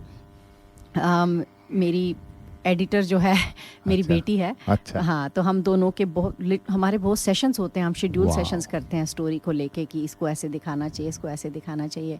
फिर जो जैसे लाइट्स में हमारे पास सागर अगाशे हमारी लाइट्स कर रहे हैं, he is one of the most brilliant light artist. तो उनसे डिस्कशन किया, तो वो सलाह देते हैं, वो इस चीज़ को ऐसे कर लेंगे। तो बहुत अच्छा एक जैसे टीम वर्क अगेन हमारा वो मिलके कोलैबोरेटिव होता है। साउंड के लिए मैंने एक डॉक्टर समीर भोले हैं, वो करते हैं, मतलब उन्होंने मेरे को बहुत हेल्प किया कि मुझे ऐसा ऐसा साउंड चाहिए। तो आगे फिर वो खुद मुझे बताते हैं कि हाँ, अगर तुम्हें गाना चाहिए तो इस तरीके वाला राग जो है, मॉर्निंग रागा मैंने उनको बोला, तो उन्होंने सुबह का ये राग बहुत अच्छा रहेगा। तो वहाँ उनकी एक्सपर्टीज आ जाती है। तो जो हम स्टेज पे देखते हैं, आई थिंक सो उससे कई गुना ज्यादा जो है, कई गुना ज्यादा, वो तो निचोड़ होता है वो। जी। और वो जिसको बोलते हैं ना अनसंग हीरोज। जी बिल्कुल बिल्कुल। जो बैक स्टेज क्रू के बिना तो प्रोडक्शन पॉसिबल ही नहीं है। वो प्रोडक्शन लगेगी नहीं कि वो एक जो प्रॉपर आपको जो हम स्टोरी क्रिएट करना चाहते हैं, जो एक यूनिवर्स क्रिएट करना चाहते हैं स्टेज पर, वो बैक स्टेज के बिना, या जो हमारे लाइट, साउंड, मेकअप यस, बहुत इम्पोर्टेंट है to make a character look. अभी आप टुकड़े में स्पेशली आप देखेंगे, क्योंकि 1947 में आपको ले जाती है कहानी। तो वहाँ के कैरेक्टर, उस समय के कैरेक्टर क्रिएट करना स्टेज पे, वो मेकअप का बहुत बड़ा हाथ है उसमें। Very nice. और फिर पर्दा यस, मतलब कहाँ पे कैसे उसको बंद करना है, खोलना है। स्टेज के प्रॉप्स जो अभी आप देखेंगे अगर, तो पहले प्रेजेंट है, फिर पास्ट है, फिर प्रेजेंट है, तो you have to and quickly change everything because people are waiting, so we can't take too long, it has to be very swift. Very nice. तो मेरे असिस्टेंट डायरेक्टर हैं सौरभ दातार जी, बहुत बढ़िया काम। उनकी मदद के बिना तो बहुत मुश्किल था, बिकॉज उनको सब बिल्कुल पता था एक एक पॉइंट पे क्या होना है। तो ये इट्स अ टीम एफर्ट। और एक्टर्स उस कैरेक्टर में रहते हैं, सब अपना कोलैबोरेट करते हैं, कंट्रीब्यूशन करते हैं कि किस तरीके से हम इस प्रोडक्शन को, क्योंकि इट इज एवरीवनस बेबी। तो एक ये भी पहलू है, बिल्कुल। हाँ, खाली एक्टर्स ही नहीं है, देयर सो मेनी थिंग्स। बहुत जरूरी है वो सब कुछ। तो चलो फिर एक गाना सुनते हैं। बिल्कुल।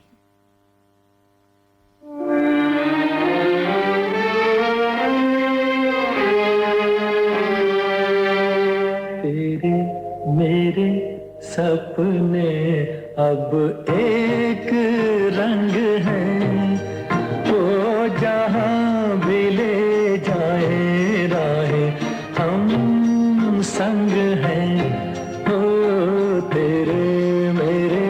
सपने अब एक रंग हैं, वो जहाँ भी ले जाए राहें हम संग हैं।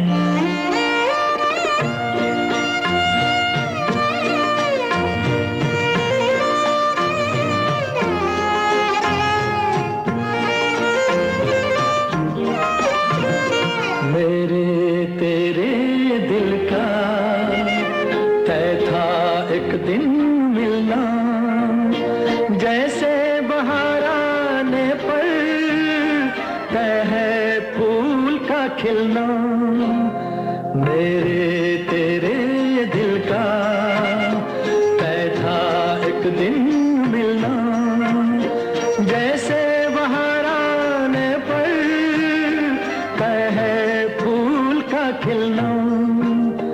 ओ मेरे जीवन साथी, तेरे मेरे सपने अब एक रंग हैं, वो जहाँ भी ले जाए राहें हम संग हैं।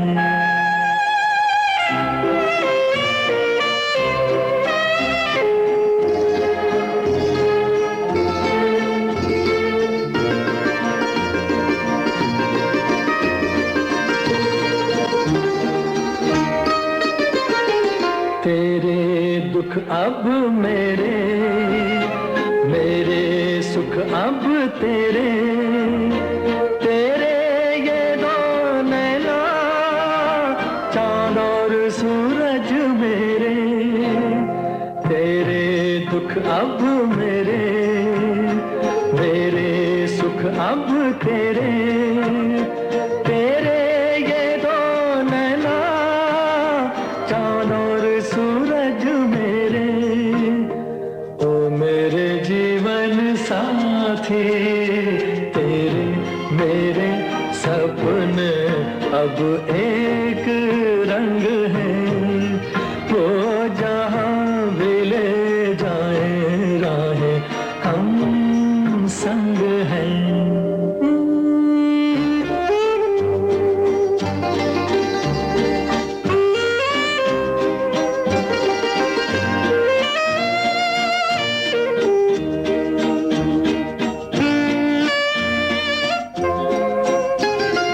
लाख मना ले दुनिया, साथ ना ये छूटेगा, आके मेरे हाथों में हाथ ना ये छूटेगा।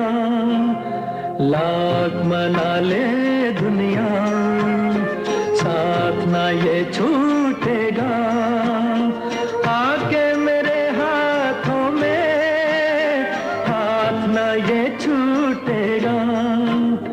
ओ मेरे जीवन साथी, तेरे मेरे सपने अब एक रंग हैं, वो जहाँ भी ले जाए राहें हम संग हैं। मेरे हम सब के रंग एक ही रंग हैं, बहुत खूबसूरत। और आज टुकड़े के रंग में हम रंगे हुए हैं। Thank you Ajay ji.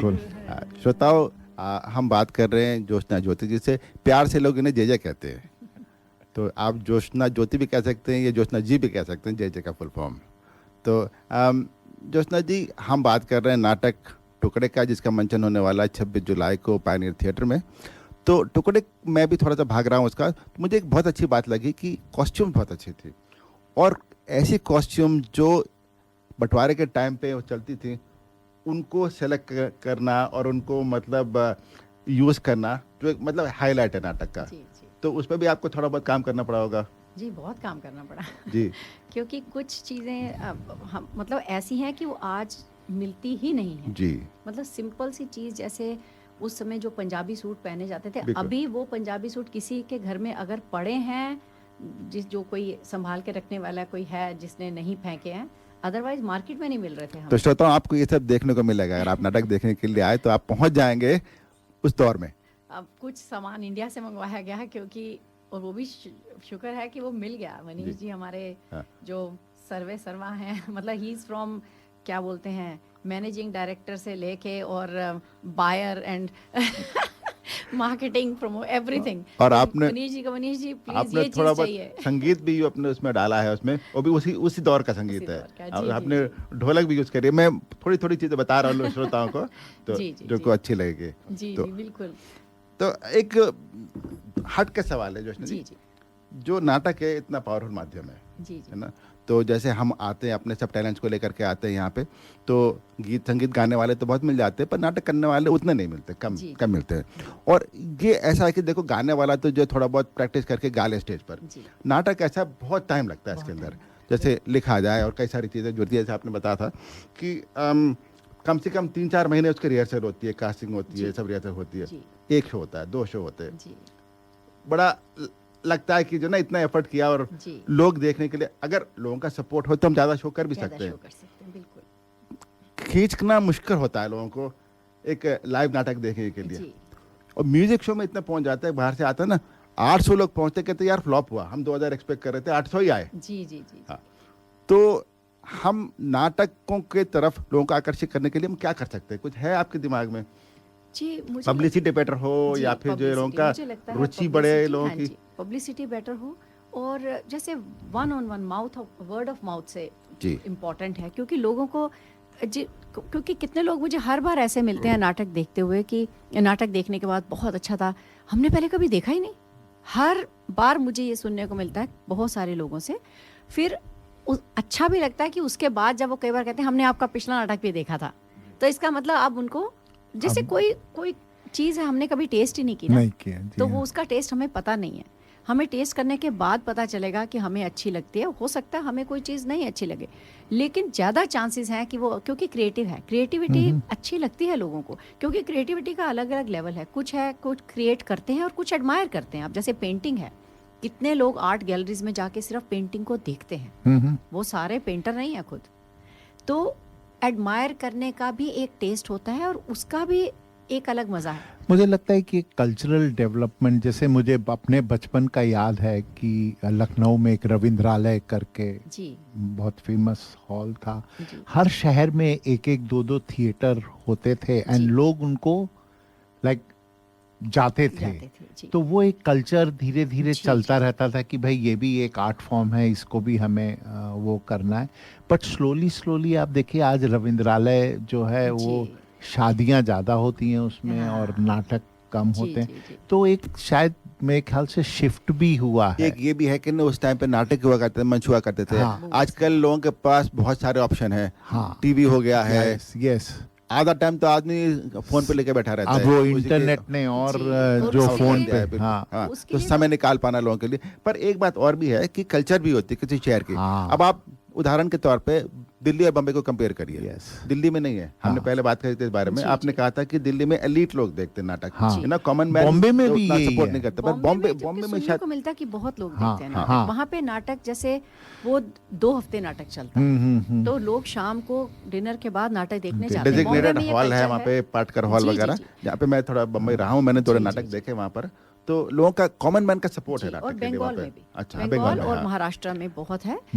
लेकिन हमें देखिए हर चीज को बढ़ने में टाइम लगता है। अगर हमारा ये गोल है, अगर ये हमारा एम है कि हम नाटक देखने वाले ऑडियंस, दर्शकों की तादाद बढ़ाएं, तो हम कर सकते हैं। और उसके लिए हमें कमिटमेंट और एफर्ट और वो करना पड़ेगा, क्योंकि इन चीज़ों का इमीडिएट वो नहीं होता है आउटपुट। लेकिन ठीक है, अगर हम करते रहें, क्योंकि मैं तो इस चीज़ को ऐसे देखती हूँ कि मैं इतनी मेहनत करती हूँ इस एक नाटक के लिए, लिखने से शुरू करके, और लेकिन मैं सोचती हूँ कि उसमें काफ़ी कुछ मैं भी तो सीख रही हूँ। मुझे अच्छा भी लग रहा है करना, और मैं फालतू में उतनी देर अपने फ़ोन पे इंस्टाग्राम नहीं देख रही हूँ ना। तो इसीलिए मैं लोगों को भी एनकरेज करती हूँ कि वो 3 घंटे आप ये भी सोचिए उसका पॉजिटिव कि आपने अपना फ़ोन नहीं देखा वो 3 घंटे। सही बात है। तो क्योंकि ये जो फ़ोन लगातार देखने का एक हमारा एक कंपल्शन बन चुका है, एडिक्शन बन चुका है, उसके लिए अगर आप उतनी देर नहीं देख रहे फ़ोन, तो इट्स अ बिग पॉजिटिव। 3 घंटे आप एक ही चीज कर रहे हैं, वही एक बहुत बड़ी चीज, बहुत बड़ी बात है, फोकस अटेंशन की बात है। तो उसके लिए मैं यही सोचती हूँ कि हमें ज़्यादा से ज़्यादा लोग आएँ। जैसे अभी हमारा शो जो है, शाम वाला शो ऑलमोस्ट बिक गया है पूरा। तो अभी हम दोपहर का एक शो आप इंट्रोड्यूस कर कर रहे रहे हैं हैं, चलिए। और दर्पण रेडियो के माध्यम से मैं लोगों को, सुनने वालों से यही आपने मेरी तो ये बहुत अच्छी बात कही। रिक्वेस्ट है तो कि लोगों के पास ऑप्शन है कि जो जी, कि वो अच्छी दोपहर सीटें के मिल शो जाएंगी में आपको, आप बड़े अच्छी अच्छी सीटें सीटें मिल मिलेंगी जाएंगी। आपको। दोपहर के शो में ज़रूर आइए और बिल्कुल आप जैसे कैनबरा के रिव्यूज़ के बाद जी, मैं ये जी। बात कह सकती हूँ कॉन्फिडेंस से कि आप बहुत इंजॉय करेंगे कि it is an original story. The story is based on real life stories, कुछ स्टोरीज को पर्सनल एक्सपीरियंसेस, क्योंकि बहुत सारे लोगों का ये मैसेज आया कैनबरा वाला शो देखने के बाद कि we could relate to that. हमने बचपन से ये कहानियाँ सुनी हैं, लेकिन इन कहानियों को अभी तक दर्शाया नहीं गया था। मतलब कुछ कुछ थे, कुछ नाटक, कोई सीरियल एक दो ऐसे बने थे, लेकिन इंडिया के पार्टीशन का जो दर्द या जो इम्पैक्ट कहूँगी मैं उसको, क्योंकि सिर्फ फिर वो लोग आगे भी बढ़े, लोगों ने टुकड़ों को जोड़ने की कोशिश भी की, लेकिन ये बहुत बड़ी ऐतिहासिक घटना थी। एक it's the biggest mass migration of human history. इतने लोग कभी एक जगह से दूसरी जगह मूव नहीं होते, तो उसके साथ जो चैलेंजेस होंगे वो तो हम इमेजिन भी नहीं कर सकते, जी। है ना। तो मैं चाहती हूँ लोगों को कि, और हमारे हिंदुस्तान की डिफाइनिंग एक मोमेंट है जी। तो उसको देखना बहुत अच्छा लगेगा लोगों को, वो आके देखें। और स्टोरी में होप है, स्टोरी में एज यूजुअल एक लाइफ से रिलेटेड मैसेज भी है। Very nice. जी तो मैटनी शो कंफर्म्ड है जी, तो हो रहा है मैटनी शो। जी जी जी। तो फिर लोग टिकट कहाँ से ले सकते हैं, कैसे ले सकते हैं? जी, टिकट के लिंक हम आप जो गूगल पर सर्च कर सकते हैं टुकड़े नाटक के नाम से, कर सकते हैं। और लिंक हम जो हमारा फेसबुक पे हमने शेयर किया हुआ है, हाँ। अभी मैटनी शो का एक लिंक और बना देंगे हम अलग से, लेकिन तब तक हमें वो कांटेक्ट कर सकते हैं। क्योंकि मुझे कई लोगों से शिकायत आई थी कि हम देखना चाहते हैं, अच्छी टिकटें बिक चुकी हैं जी। मैंने कहा कि चलो ठीक है, अब दूसरे शो में अच्छी मिल जाएंगे ना, अच्छी सीटें मिल जाएंगे आपको। जी जी जी। तो जो निर्देशक होता है जी, वो किसी एक्टर के लिए इंसान के रूप में भगवान का रूप होता है पर जो भी कंट्रोल करता है निर्देशक कंट्रोल करता है। तो जैसे आपने इतने सारे नाटक लिखे हैं, करे हैं, तो जैसे आपके दिमाग में चलती है, स्टोरी चलती है कि भाई ये है, आपने मैंने स्क्रिप्ट लिखी हुई है, मेरा पात्र ये लाइनें बोलेगा जी। पर एक जो एक्टर है उसको कितनी फ्रीडम होती है उस लाइनों को बदलने में? अगर आप मुझसे पूछें तो बिल्कुल नहीं होनी चाहिए। अच्छा। क्योंकि क्या होता है, अगर, और मैं बताऊं, अगर कोई एक्टर वाकई ही उस कैरेक्टर में ढल गया है तो वो फ्रीडम लेगा भी नहीं। अच्छा। क्योंकि डायरेक्टर ने या राइटर ने, डायरेक्टर कोई भी हो सकता है, राइटर ने वो जब लिखा है कैरेक्टर, तो राइटर ने उस कैरेक्टर को जन्म दिया है, उसने उस कैरेक्टर को डेवलप किया है, बनाया है, उसके हिसाब से वो कैरेक्टर ऐसे बात करता है। तो जो एक्टर है अगर वो उसमें चला गया है, मतलब ये हो सकता है कि नो थैंक्स की बजाय वो कह दे थैंक्स आई एम ओके, इतना तो चलता है, मीनिंग सेम है। नहीं, हाँ, मतलब कभी क्या होता है ना, मैं इसलिए बोल रहा हूँ कि फ्लो में क्या होता है कि दो चार शब्द इधर उधर हो जाते हैं, एज लॉन्ग एज जो उसकी जो मतलब मीनिंग कन्वे हो रहा है। जी, एग्जैक्टली। सेंटिमेंट सबसे बड़ी बात है, सेंटिमेंट, मीनिंग। बहुत बारी एक्टर्स ये सोचते हैं लेकिन मीनिंग कन्वे हो रहा है, मीनिंग कन्वे नहीं, क्योंकि शब्द वो कैसा यूज करेगा। अगर एक जेन जी स्टूडेंट है या बच्चा है और एक कोई है जो 1950 में पैदा हुआ था, उनका जो मीनिंग वर्ड सेम नहीं हो सकता, चाहे वो अंदर से हमें मीनिंग तो वही हुआ ना, लेकिन वो इस तरीके से नहीं बात करेंगे, सेंटिमेंट कन्वे करेंगे। लेकिन इसलिए लैंग्वेज भी बहुत इंपॉर्टेंट है, एक एक शब्द बहुत इंपॉर्टेंट है जी। तो देखा जाए तो फ्रीडम एक्टर लेगा नहीं अगर वो कैरेक्टर में ढल चुका है, उसको जरूरत नहीं पड़ेगी। रिहर्सल इतना रिहर्स किया है कि आपको जरूरत ही नहीं है। सही है। तो वो बहुत इंपॉर्टेंट है कि अगर उसको ध्यान में रखा जाए। मैं भी जुड़ा रहा हूँ नाटक से, तो रिहर्सल होती है। मुझे रिहर्सल की एक बात बहुत अच्छी लगती है, उसका आपको जीवन का भी एक संदेश मिलता है कि आप अगली बार इससे अच्छा कर सकते हो, एक होप होती हो। आप रिहर्सल करके जाते हो, कार में सोचते हो यार मैंने जैसा किया शायद मैं इससे अच्छा कर सकता, चलो इस बार नहीं अगली बार करूँगा।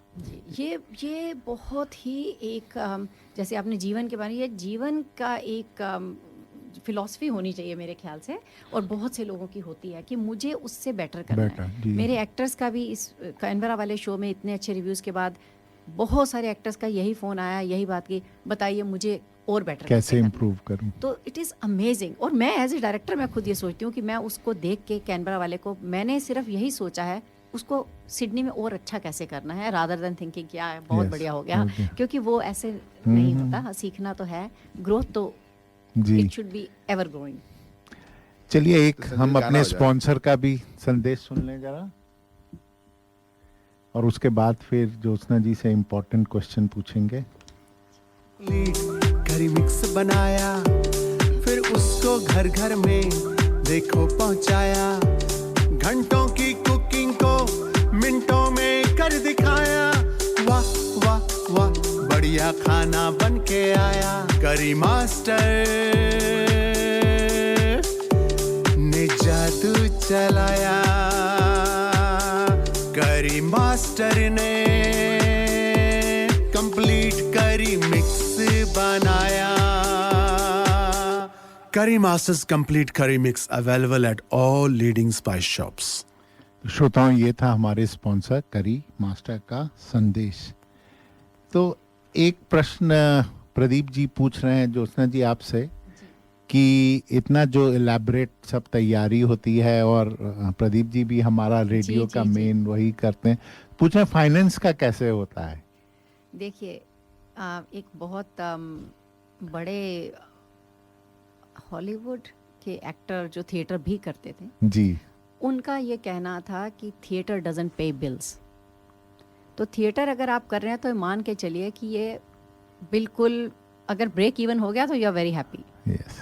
तो प्रदीप जी सुन लिया आपने? जी, इसीलिए हम श्रोताओं की, इसीलिए दर्शकों की टिकट जी, खरीदने जी। पे हमारा वो चलता है, यस।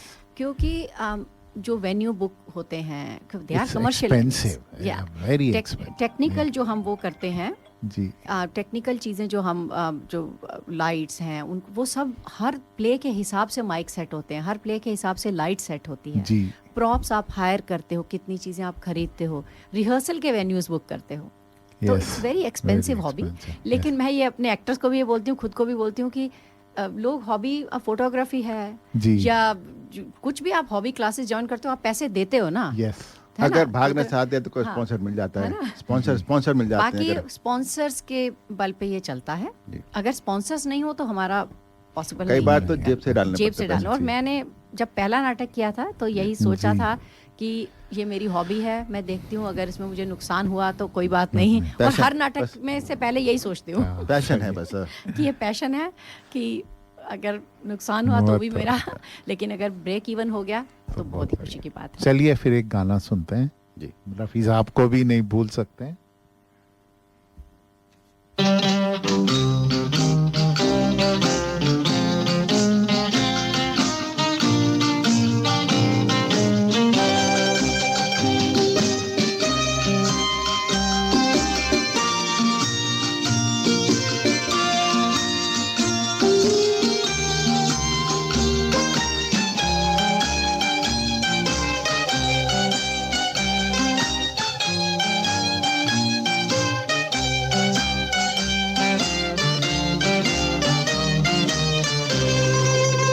पुकारता चला हूँ मैं गली गली बहार की, बस एक छाँव जुल्फ की, बस एक निगाह प्यार की। पुकारता चला हूँ मैं गली गली बहार की, बस एक छाँव जुल्फ की, बस एक निगाह प्यार की। पुकारता चला हूँ मैं।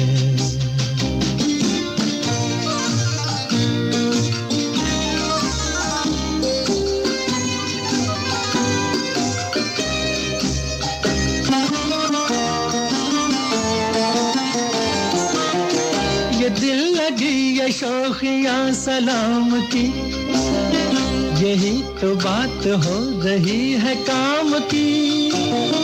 कोई तो मुड़ के देख लेगा इस तरह, कोई नजर तो होगी मेरे नाम की।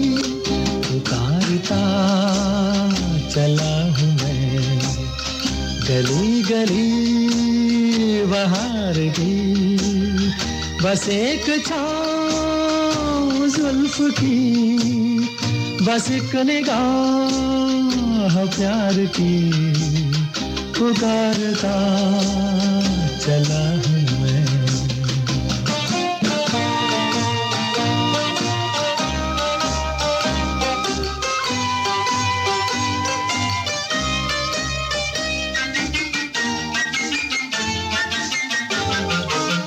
सुनी मेरी सदा तो किस यकीन से घटा उतर के आ गई जमीन पे, रही यही लगन तो ऐ दिले जवान, असर भी हो रहेगा एक हसीन पे, पुकारता चला हूँ मैं गली गली बहार की, बस एक छाँव जुल्फ की, बस एक निगाह प्यार की, पुकारता चला हूँ मैं।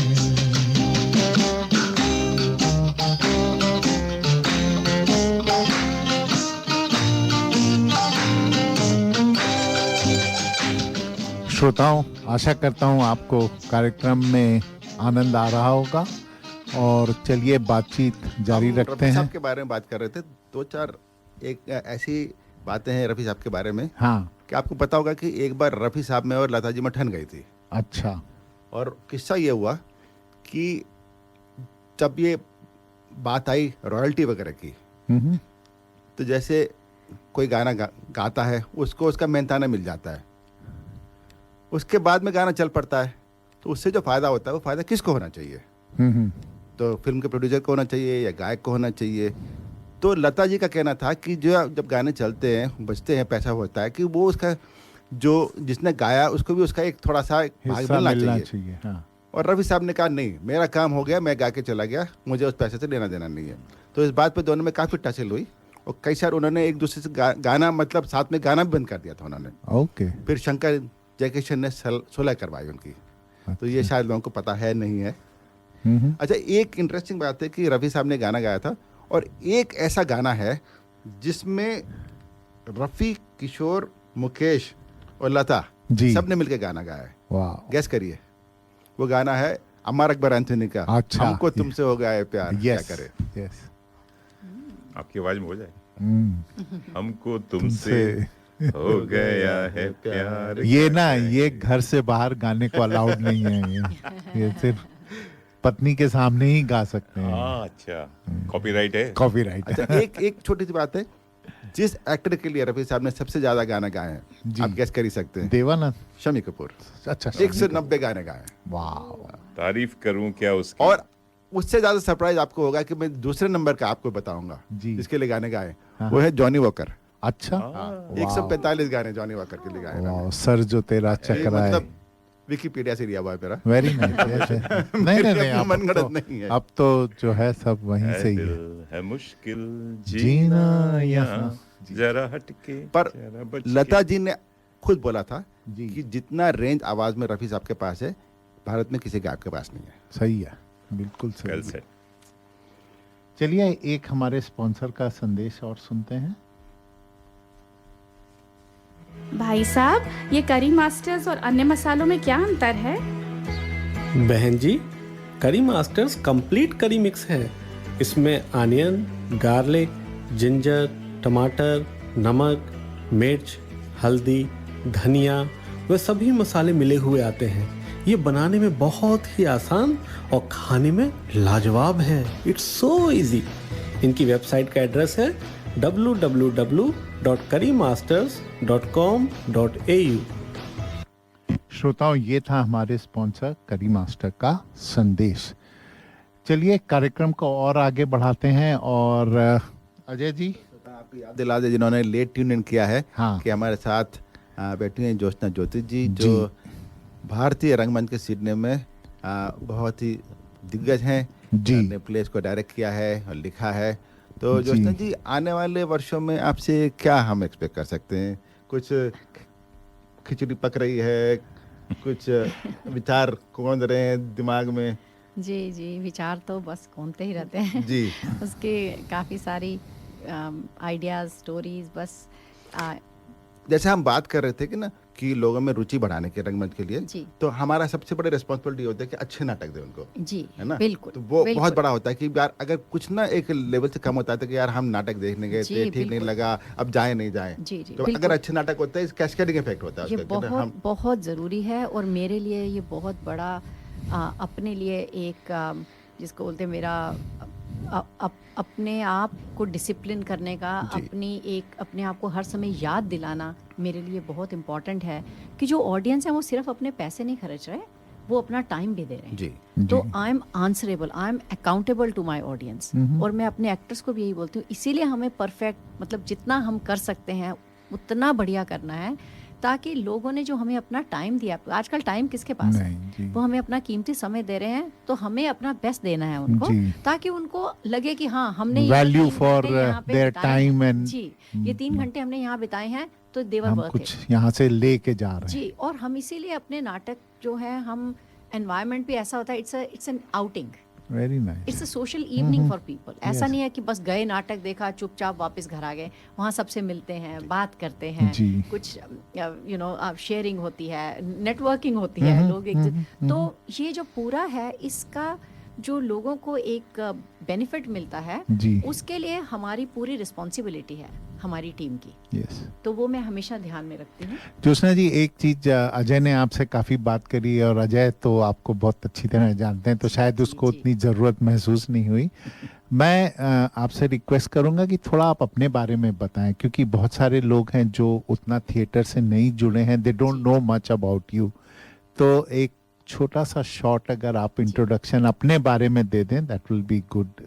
जी ज़रूर। तो संजीव जी, मैं एक हाई स्कूल टीचर हूँ यहाँ पे, मैं साइंस टीचर हूँ। तो आप सिडनी में ही रहती हैं? जी, मैं सिडनी में रहती हूँ। मैं पहले कैनबरा में थी। कैनबरा से पहले मैं न्यूजीलैंड में रहती थी। अच्छा। उससे पहले मैं भारत में रहती थी। तो मेरी पढ़ाई, एजुकेशन सब दिल्ली से है, मैं दिल्ली से हूँ। तो बचपन से कहानियाँ लिखने का बहुत शौक था। तो मैंने मैं 9th क्लास में मैंने एक पहला अपना स्टूडेंट प्ले डायरेक्ट किया था। लिखा भी था और डायरेक्ट भी किया था। उसमें तो एक्ट भी किया था। लेकिन उसके बाद जैसे मैं दिल्ली यूनिवर्सिटी में गई, और तब भी कल्चरल प्रोग्राम्स का बहुत शौक था, स्पेशली नाटक और कविता वगैरह लिखना, ये सब लिखने का शौक था। फिर जब मैंने दिल्ली यूनिवर्सिटी से ही टीचिंग डिग्री किया और मास्टर्स इन इंग्लिश किया, सो अंडर ग्रेड साइंस में किया, पर इंग्लिश का एक वो था, और actually that was the best. मतलब वर्ल्ड लिटरेचर पढ़ने के बाद जो हमारा दिमाग और आंख खुलती है जी, वो बहुत ही ज़रूरी है किसी भी राइटर के लिए। अगर बनना है तो मतलब सिर्फ इतना नहीं कि 4 किताबें पढ़ी और कुछ लिखना शुरू कर दिया, तो बहुत सारा उससे मतलब ग्रोथ होती है अपनी। तो उसके बाद जब मैं स्कूल्स में पढ़ाने लगी, तो भी मैं कल्चरल उसमें कनेक्ट होने का मुझे शौक था बहुत। तब मैं इतना इस चीज़ को हम ऐसे नहीं सोचते थे ना कि बहुत ज़रूरी है एक पैशन होना, हॉबी होना, ऐसा नहीं था, बस मुझे अच्छा लगता था। तो मतलब अपने टाइम टेबल के बावजूद, जो साइंस का टाइम टेबल था मेरा, मैं बायोलॉजी की टीचर हूँ, लेकिन फिर भी स्कूल में जब भी प्रोडक्शन होता था उसमें इन्वॉल्व होना। तो स्कूल में मैंने इंडिया में 120 मैंने खुद लिखा था एक नाटक, धरती का ईश्वर। अच्छा। तो उसमें 120 स्टूडेंट्स थे, मतलब शायद ईयर 4 से लेके ईयर 12 तक के बच्चे थे। तो बहुत सराहा गया था। मतलब वो अभी भी मुझे गूज बम्स आते हैं जब पेरेंट्स वो आके, क्योंकि naturally it was a very different experience, और प्रॉपर प्रोफेशनल लाइटिंग और वो सब। फिर उसके बाद मैंने न्यूजीलैंड में जब मैं स्कूल में पढ़ाने लगी, तो जब स्कूल वहाँ एनुअल प्रोडक्शन होता था, तो भी मुझे बहुत अच्छा लगता था उसमें इन्वॉल्व होना। तो मैं फिर छोटे छोटे ग्रुप्स, वहाँ पे एक्चुअली डायरेक्शन जो होता है वो बाहर से डायरेक्टर को बुलाते हैं स्कूलों में। अच्छा। और वो एक प्रोडक्शन बाय करते हैं, हायर करते हैं, राइट्स उनके खरीदते हैं। लेकिन स्कूल के टीचर्स को भी कुछ इन्वॉल्व होना पड़ता है, और मैं बहुत खुशी से इन्वॉल्व होती थी, क्योंकि मुझे बहुत मज़ा आता था। और उसमें मैंने बहुत सीखा है, उन डायरेक्टर से, प्रोफेशनल डायरेक्टर से बहुत सीखा है, कैसे कैरेक्टर की ब्रीफिंग देनी है, कैसे क्या आप एक्सपेक्ट कर रहे हो कैरेक्टर से। तो बस वो करते करते फिर कैनबरा में पढ़ाने लगी। तो कैनबरा में मैंने रेडियो शुरू किया। अच्छा। बस थोड़ा ऐसे शौक किया कि चलो कुछ करते हैं। तो वहाँ पे आरजे मनीष उनसे हम एक बार बात करते हैं बैठे हुए हैं जो बैठे हैं आज हमारे साथ यहाँ, तो उनसे बात हो रही थी कि म्यूजिक के प्रोग्राम बड़े होते हैं, अच्छा इंडिया में एक हवा महल होता था, ऐसे बात हो रही है नॉर्मल, और कि वैसे नाटक करना चाहिए। हाँ ठीक है, नाटक करना चाहिए। तो नाटक कोई स्क्रिप्ट ढूंढते हैं, स्क्रिप्ट ढूंढनी शुरू की। मुझे कुछ मेरे दिमाग में कहानियाँ तो बहुत होती हैं हमेशा, एक वो भी एक है कंपल्सिव नेचर है। तो देखे कुछ पसंद है, क्यों ना मैं ऐसा एक नाटक खुद लिखूं। तो मनीष जी ने हाँ चलो करते हैं कुछ, लेकिन इनको सुनाई स्क्रिप्ट, कहा तो बहुत बढ़िया लग रहा है, चलो अब एक्टर कहाँ से लाएं, चलो सब अपने दोस्तों को पूछो तो शुरू में तो ये लग रहा था कि कोई देखने भी आएगा कि नहीं, कि घर के लोग ही आएंगे सिर्फ, लेकिन वो टचवुड इतना बढ़िया पसंद लोगों को आया कि हमें 1 महीने में दूसरा शो करना पड़ा। तो बहुत अच्छा रहा वो एक्सपीरियंस, बस उसी से ये शुरू हो गई वेरी नाइस। तो यहाँ पे सिडनी में अगर कुछ लोग इंटरेस्टेड हों थिएटर में या एक्टिंग करना चाहते हैं, तो उनसे आप क्या कहेंगी या क्या एडवाइस करेंगी, या वो आपसे मिलने कहाँ आए? जी मैं फेसबुक पे हूँ, ज्योत्सना ज्योति जी। तो अगर वो मेरा देखेंगे फेसबुक पेज तो वो बता, मुझे आते हैं मैसेजेस लोगों के, तो मैं यही उनको बोलती हूँ कि सबसे पहला स्टेप तो है कि आप नाटक देखने आइए। अच्छा। क्योंकि बहुत बार मेरे साथ ये होता है कि जो ही किसी को कोई इंट्रोड्यूस करवाता है, ये ज्योत्सना ज्योति हैं, ये नाटक लिखते हैं, तो दूसरा वहाँ से मुझे जवाब ये आता है, अच्छा आप नाटक करते हैं, हम भी स्कूल में बहुत करते थे, हम कॉलेज में, अच्छा वेरी गुड, तो आप आइए देखने। नहीं अभी आ तो नहीं सकते, जब हमें रोल मिलेगा, मतलब वो बहुत मुश्किल है उस तरह से, क्योंकि आपको again it's a craft, yes कि आपने जरूर किया होगा और हो सकता है बहुत बेहतरीन, और ऐसे मिले हैं मुझे कि उन्होंने कहा हमने किया और वाकई ऑडिशन दिया तो इतना अमेजिंग ऑडिशन दिया। लेकिन नाटक में इन्वॉल्व होना सिर्फ ये नहीं है कि मुझे एक रोल मिले और मैं स्टेज पे जाके शाहरुख खान बन जाऊं, वो हो नहीं पाता है, क्योंकि बहुत आपको बैक स्टेज भी हेल्प करनी पड़ती है, आपको प्रॉप्स में हेल्प, आपको कमिटमेंट होती है उस प्रोजेक्ट के साथ, like the whole team success is you have to be part. जी, चाहे वो डायरेक्टर हो, चाहे वो एक्टर हो, चाहे वो लीड एक्टर हो, कुछ भी हो। तो मैं लोगों को यही कहूंगी कि आपका इंटरेस्ट है तो कांटेक्ट कीजिए और देखने आइए नाटक जरूर। और नाटक ऐसा नहीं कि आज सोचा कल हो गया, 3-4 महीने पहले उसकी नहीं 3-4 महीने पहले जो है उसको मतलब प्रोसेस शुरू होता है, आपको रिहर्सल पे जाना पड़ता है, आपके वीकेंड देने पड़ते हैं, जाने आने में टाइम लगता है सिडनी। अच्छा एक सवाल मैं अपने पूछना चाहूँगा, आपके दिमाग में एक स्टोरी कौन थी है, ठीक है, हवा महल सुनते थे 15 मिनट में खत्म हो जाता था, आप मंच पे लाने के लिए जो है उसको कम से कम एक लेंथ बढ़ानी पड़ती है उसको ना, आप ऐसा नहीं कि हमने आधे घंटे में खत्म कर दिया, 1 घंटे में खत्म कर दिया, 1.5 घंटा तो खरीदना। तो कभी ऐसा लगता है कि मेरी कहानी तो बहुत पावरफुल है पर लेंथ उसकी कम हो रही है, तो मैं इसको कैसे बढ़ाऊं? जी हाँ, ऐसा हुआ है। हमने एक बार ऐसे किया था कि हमने एक घंटे का नाटक था, वो कहानी ऐसी थी कि उसमें बहुत ज्यादा, क्योंकि कई बार क्या होता है अननेसेसरी इंक्रीज करके आप नहीं पर बैलेंस रखना पड़ता है ना, तो इसलिए फिर हमने एक साथ में एक छोटा नाटक कर दिया था। अच्छा, तो ताकि वो 1.5 घंटे का हमारा, क्योंकि जो जाते हैं लोग सोचते हैं कि भाई चलो मनी इस बर्थ मिले थोड़ा सा ना, बिल्कुल नहीं, दैट्स वेरी फेयर, और इसीलिए वो कहानी फिर सोच के उसी हिसाब से बढ़ानी पड़ती है कि वो मीनिंगफुल भी हो लेकिन टाइम भी उसका, हाँ जी बिल्कुल। तो दोस्तों हम बात कर रहे थे ज्योत्सना ज्योति जी से, नाटक आ रहा है टुकड़े, बहुत ही सुंदर नाटक है, बहुत ही अच्छा सशक्त उसकी कहानी है। एक शो होने वाला है 26 जुलाई को, मतलब 2 शो होने वाले हैं, एक तो ऑलमोस्ट हाउसफुल हो चुका है और दूसरा जो मैटनी शो अनाउंस हुआ है, आप उसको सर्च कर सकते हैं गूगल में टुकड़े नाटक के नाम से, और ये है जो एक शो है 6:30 से 9:30 बजे तक जो पायनियर थिएटर काचिल हिल में है, और दूसरा भी दूसरा शो हम 1:30 बजे से रखेंगे, 1:30 बजे से रखेंगे ताकि लोग आराम से उतने दोपहर को आ सकें। और उसकी टिकट्स के लिए आप कांटेक्ट कर सकते हैं आरजे मनीष को, जिनका नंबर है 0421898095। तो प्लीज़ आप कांटेक्ट कीजिए। और नाटक का नाम है टुकड़े, आप TUKDEY के नाम से टाइप करेंगे सिडनी में तो आपको इन्फॉर्मेशन मिल जाएगी। और मैं फेसबुक पे हूँ, आप मुझे मैसेज भी कर सकते हैं मैसेंजर के थ्रू अगर आपको टिकट चाहिए। ठीक, ज्योत्सना जी बहुत बहुत धन्यवाद। खूब एक क्या थिएटर की दुनिया की झलक मिली, बहुत अच्छा लगा। बहुत से लोग लाइक काल से कि लॉट ऑफ पीपल, हम लोग अभी उतने उसके में नहीं हैं, तो आने के लिए बहुत बहुत धन्यवाद। और मनीष जी तो खैर क्या बोलते हैं, कब के बिछड़े आज आके। तो थैंक यू मनीष जी, तो बहुत बढ़िया लगा। आपका बहुत बहुत धन्यवाद अजय जी, आपका बहुत बहुत धन्यवाद। एक बात मैं और बताता हूँ, आज यहाँ पे बैठे हैं सब यूपी के भैया लोग, सबकी पैदाइश हमारी यूपी की है, सब पे भारी पड़ रहे हैं आज। अरे का कहो तो भैया, अरे एकदम भोकाल मचा दिए हैं। जी लखनऊ से हैं, अरे और आप भी बनारस से, मेरी पैदाइश भी रामपुर की है जी। पान और जर्दा का इंतजाम नहीं किए हैं आप, लग रहा है। अभी ले चलेंगे। तो श्रोताओं, एक हमारे स्पॉन्सर का भी संदेश सुन लेते हैं। भाई, मम्मी पापा की तबीयत की बहुत टेंशन रहती है यार। हम यहाँ ब्रिस्बेन में और वो इंडिया में अकेले हैं। तो ओमसॉग से बात कर। इंडिया में एल्डर्स और दिव्यांगनों के लिए इन होम केयर देते हैं, एकदम प्रोफेशनल तरीके से। हाँ, लेकिन भरोसा कैसे करूं? अरे ओमसॉग एक ऑस्ट्रेलियन कंपनी मैपल केयर की सब्सिडियरी है और मैपल केयर NDIS का रजिस्टर्ड प्रोवाइडर है। अच्छा, मतलब स्टैंडर्ड और रिस्क मैनेजमेंट भी ऑस्ट्रेलिया जैसा? बिल्कुल, खाना, दवाई, हेल्थ चेक, सब कुछ जैसे आप खुद देख रहे हो। फिर तो आज ही वेबसाइट देखनी पड़ेगी। उनकी वेबसाइट www.omsog.co.in है। भारत में नंबर +91 8448 381360 है और ऑस्ट्रेलिया में 0470 631 801। प्यार और देखभाल की कोई दूरी नहीं होती भाई। ओमसॉग, केयरिंग विद डिग्निटी। तो श्रोताओं, वेबसाइट एक बार फिर बता देता हूँ। वेबसाइट है www.omsorg.co.in। तो ये था हमारे स्पॉन्सर का संदेश। तो चलिए कार्यक्रम को आगे बढ़ाते हैं और एक और खूबसूरत सा गाना सुनते हैं।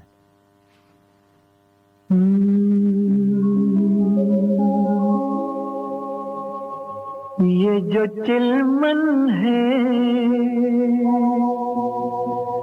दुश्मन है हमारी,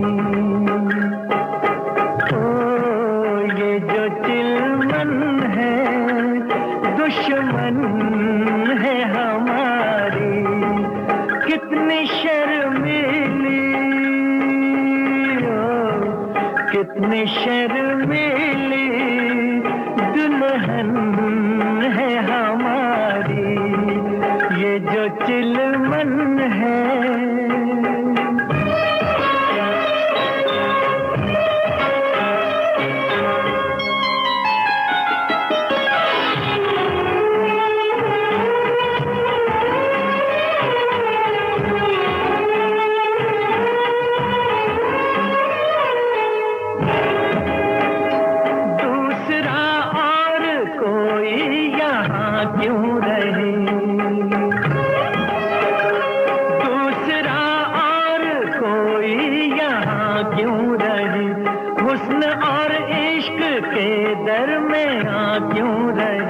घर में आ क्यों रहे, ये यहाँ क्यों रहे, हाँ जी हाँ क्यों रहे।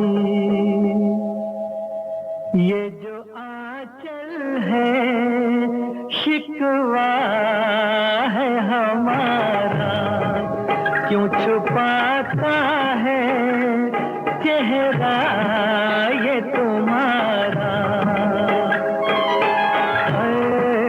ये जो चिलमन है,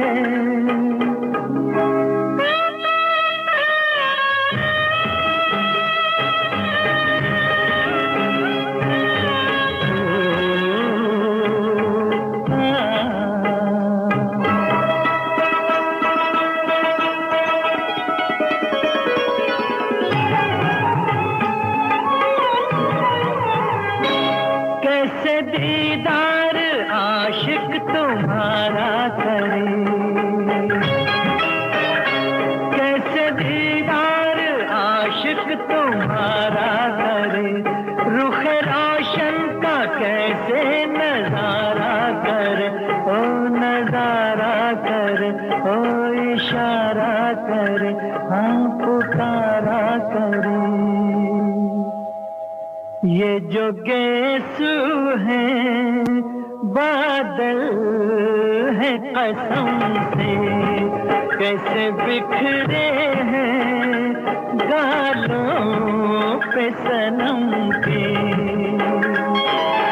ओ ये जो चिलमन है,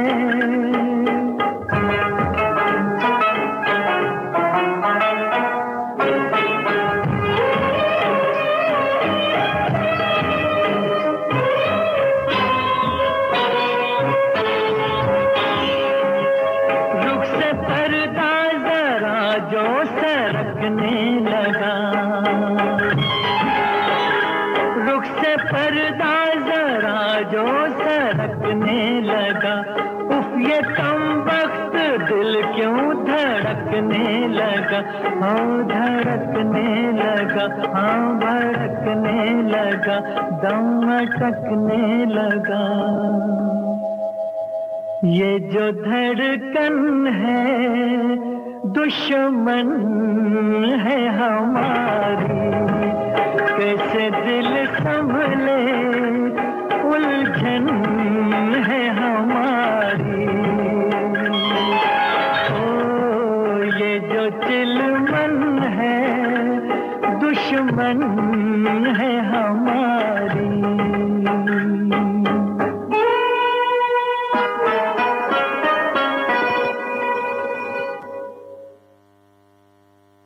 श्रोताओं, आशा करता हूं ये गीत पसंद आया होगा।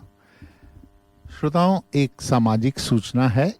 The Satsang foundation Australia Inc is hosting a special screening of the award winning documentary feature walking with M. तो ये जो डॉक्यूमेंट्री है, ये वॉकिंग विद एम, उसका हम जो है यहाँ पे शो करने जा रहे हैं सिडनी में। डेट एंड टाइम है संडे 3 अगस्त 2025। वेन्यू है वैलेंटाइन स्पोर्ट्स पार्क। समय है शाम को 4 बजे और टिकट प्राइस उसका $20 है। और ये वैलेंटाइन स्पोर्ट्स पार्क ग्लेनवुड में है, जो कि काफ़ी कन्वीनियंट लोकेशन है और खूब पार्किंग है वहाँ पे। और अधिक जानकारी के लिए आप मुझसे संपर्क कर सकते हैं। मेरा मोबाइल है 0413098814। तो जो एक हमारे स्पिरिचुअल लीडर हैं इंडिया में, श्री एम, और उन्होंने एक वॉक ऑफ होप की थी। उन्होंने 7500 किलोमीटर वो पैदल चले थे फ्रॉम कन्याकुमारी टू कश्मीर। तो उसी के बारे में ये एक जो डॉक्यूमेंट्री उसी से इंस्पायर्ड है, तो ज़रूर देखने के लिए आइए। तो श्रोताओं, आशा करता हूँ कि ये कार्यक्रम आज का आपको पसंद आया होगा। और कुछ लोगों ने जो है अपनी प्रतिक्रिया लिखी है हमारे व्हाट्सएप ग्रुप पे। तो डॉक्टर शैलजा चतुर्वेदी जी कह रही हैं कि thanks Sanjeev ji for stimulating the discussion on the intangible infrastructure of an event beyond the tangible. जी हाँ, हर बार लोग टेंजिबल में ही अटके रहते हैं और उसके जो पीछे की कहानी होती है वहाँ तक। तो शैलजा जी थैंक यू।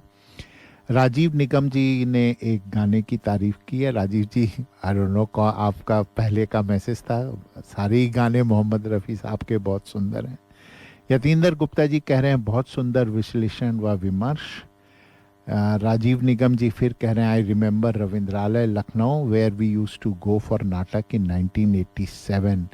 जी हाँ, लाइक लखनऊ वालों को सभी को जो अब थोड़े बड़े हो गए हैं उनको रविंद्रालय ज़रूर याद होगा। मैं भी किसी ज़माने में 1 रुपये मिलता था, 25 पैसे की ड्रामे की टिकट, 25 पैसे खाने के और 50 पैसे बस के। तो हम लोग सब बचपन में रविंद्रालय से जुड़े हुए हैं। हेमलता जी कह रही हैं नमस्ते to Darpan radio team and your team, very enjoyable programme, nice to hear Manish भाई from Canberra. I have lived in Canberra. I was in Canberra in 1990 to 1993. Very beautiful songs. I loved all. Pradeep Kumar ji कह रहे हैं great interview. और चेतन शाह जी कह रहे हैं Jyotsna ji you are such a down to earth person, success will always be bestowed upon you, God bless. Yatin Gupta ji का जो अंदर का अकाउंटेंट है उसने जोर मारा, पूछ रहे हैं एनी डील फॉर दर्पण लिसनर्स। थैंक यू यतीन जी, हम सबका फ़ायदा होगा इससे। और राजीव निगम जी कह रहे हैं nice to hear UP dialect, happy to hear from another DU। Jyotsna ji I passed my uni degrees from DU in 1979। तो रमेश जोशी जी कह रहे हैं In my walking Humsafar Radio Darpan didn't feel that I walked for 100 minutes today. I think my legs were drawing my mind to stop, but my heart and mind told me to go ahead. thoroughly enjoyed today's topic. My view about a drama film is like Sabzi, where all items plays important role. Anything missing, less or more, will spoil the taste. Keep the good work. Thank you Ramesh ji, thanks a lot. Selja जी कह रही हैं thanks Jyotsna ji for enriching the life of our Hindi speaking community of Australia. Although I am yet to see it, seems a story worth waiting for. Richa ji कह रही हैं आज UP वालों ने studio में गर्दा उड़ा दिया. मनीष जी की उपस्थिति दर्पण रेडियो की शोभा बढ़ा रही है. तो धन्यवाद आप सभी लोगों को. तो श्रोताओं, कार्यक्रम को और आगे बढ़ाते हैं. चलिए एक और खूबसूरत से गाना सुनते हैं. जैसा कि अजय जी ने कहा था कि मोहम्मद रफ़ी साहब ने सबसे ज़्यादा शम्मी कपूर के लिए गाने गाए हैं, तो आइए एक गाना उन्हीं का सुनते हैं.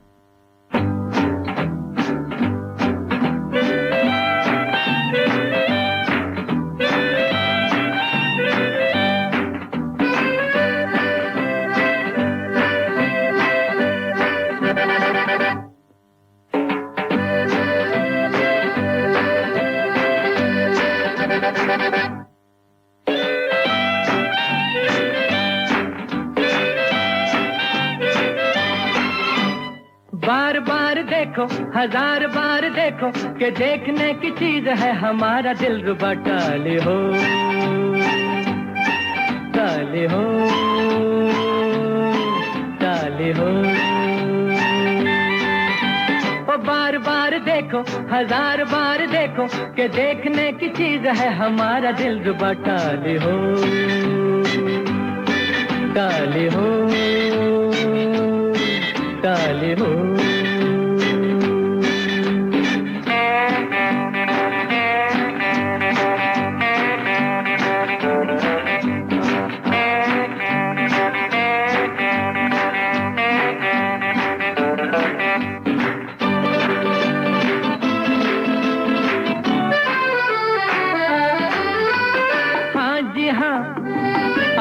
होंगे दिलदार यहाँ, लाखों दिलों की बहार यहाँ, पर ये बात कहाँ है. हाँ जी हाँ, और भी होंगे दिलदार यहाँ, लाखों दिलों की बहार यहाँ, पर ये बात कहाँ. ये बेमिसाल हुस्न लाजवाब ये अदा. टाले हो, टाले हो, टाले हो. बार बार देखो, हजार बार देखो कि देखने की चीज है हमारा दिल रुबा. टाले हो, टाले हो, टाले हो.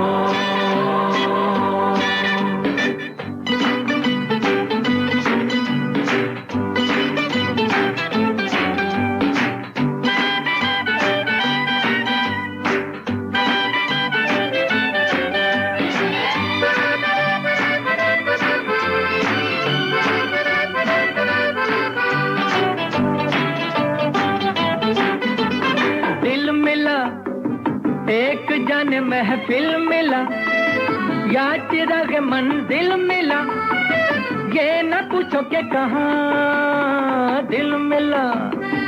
एक जन महफिल मिला या चिराग मंजिल मिला, ये न पूछो कि कहाँ. नया नया ये आशिकी का राज है मेरा. टाले हो,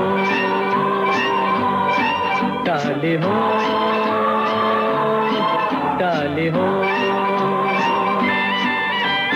बार बार देखो, हजार बार देखो कि देखने की चीज है हमारा दिल रुबा. टाले हो, टाले हो,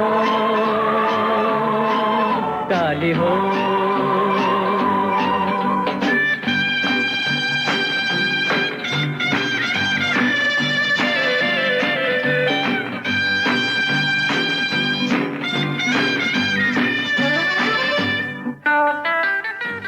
श्रोता, हम रफ़ी साहब के बारे में बात कर रहे थे. रफ़ी साहब की एक खासियत ये भी थी कि जो पर्दे पे जो गाना गाता था उसके हिसाब से अपनी आवाज़ को ढाल के गाते थे वो. मतलब किसी भी गायक के लिए बहुत बड़ी अच्छी क्वालिटी होती है.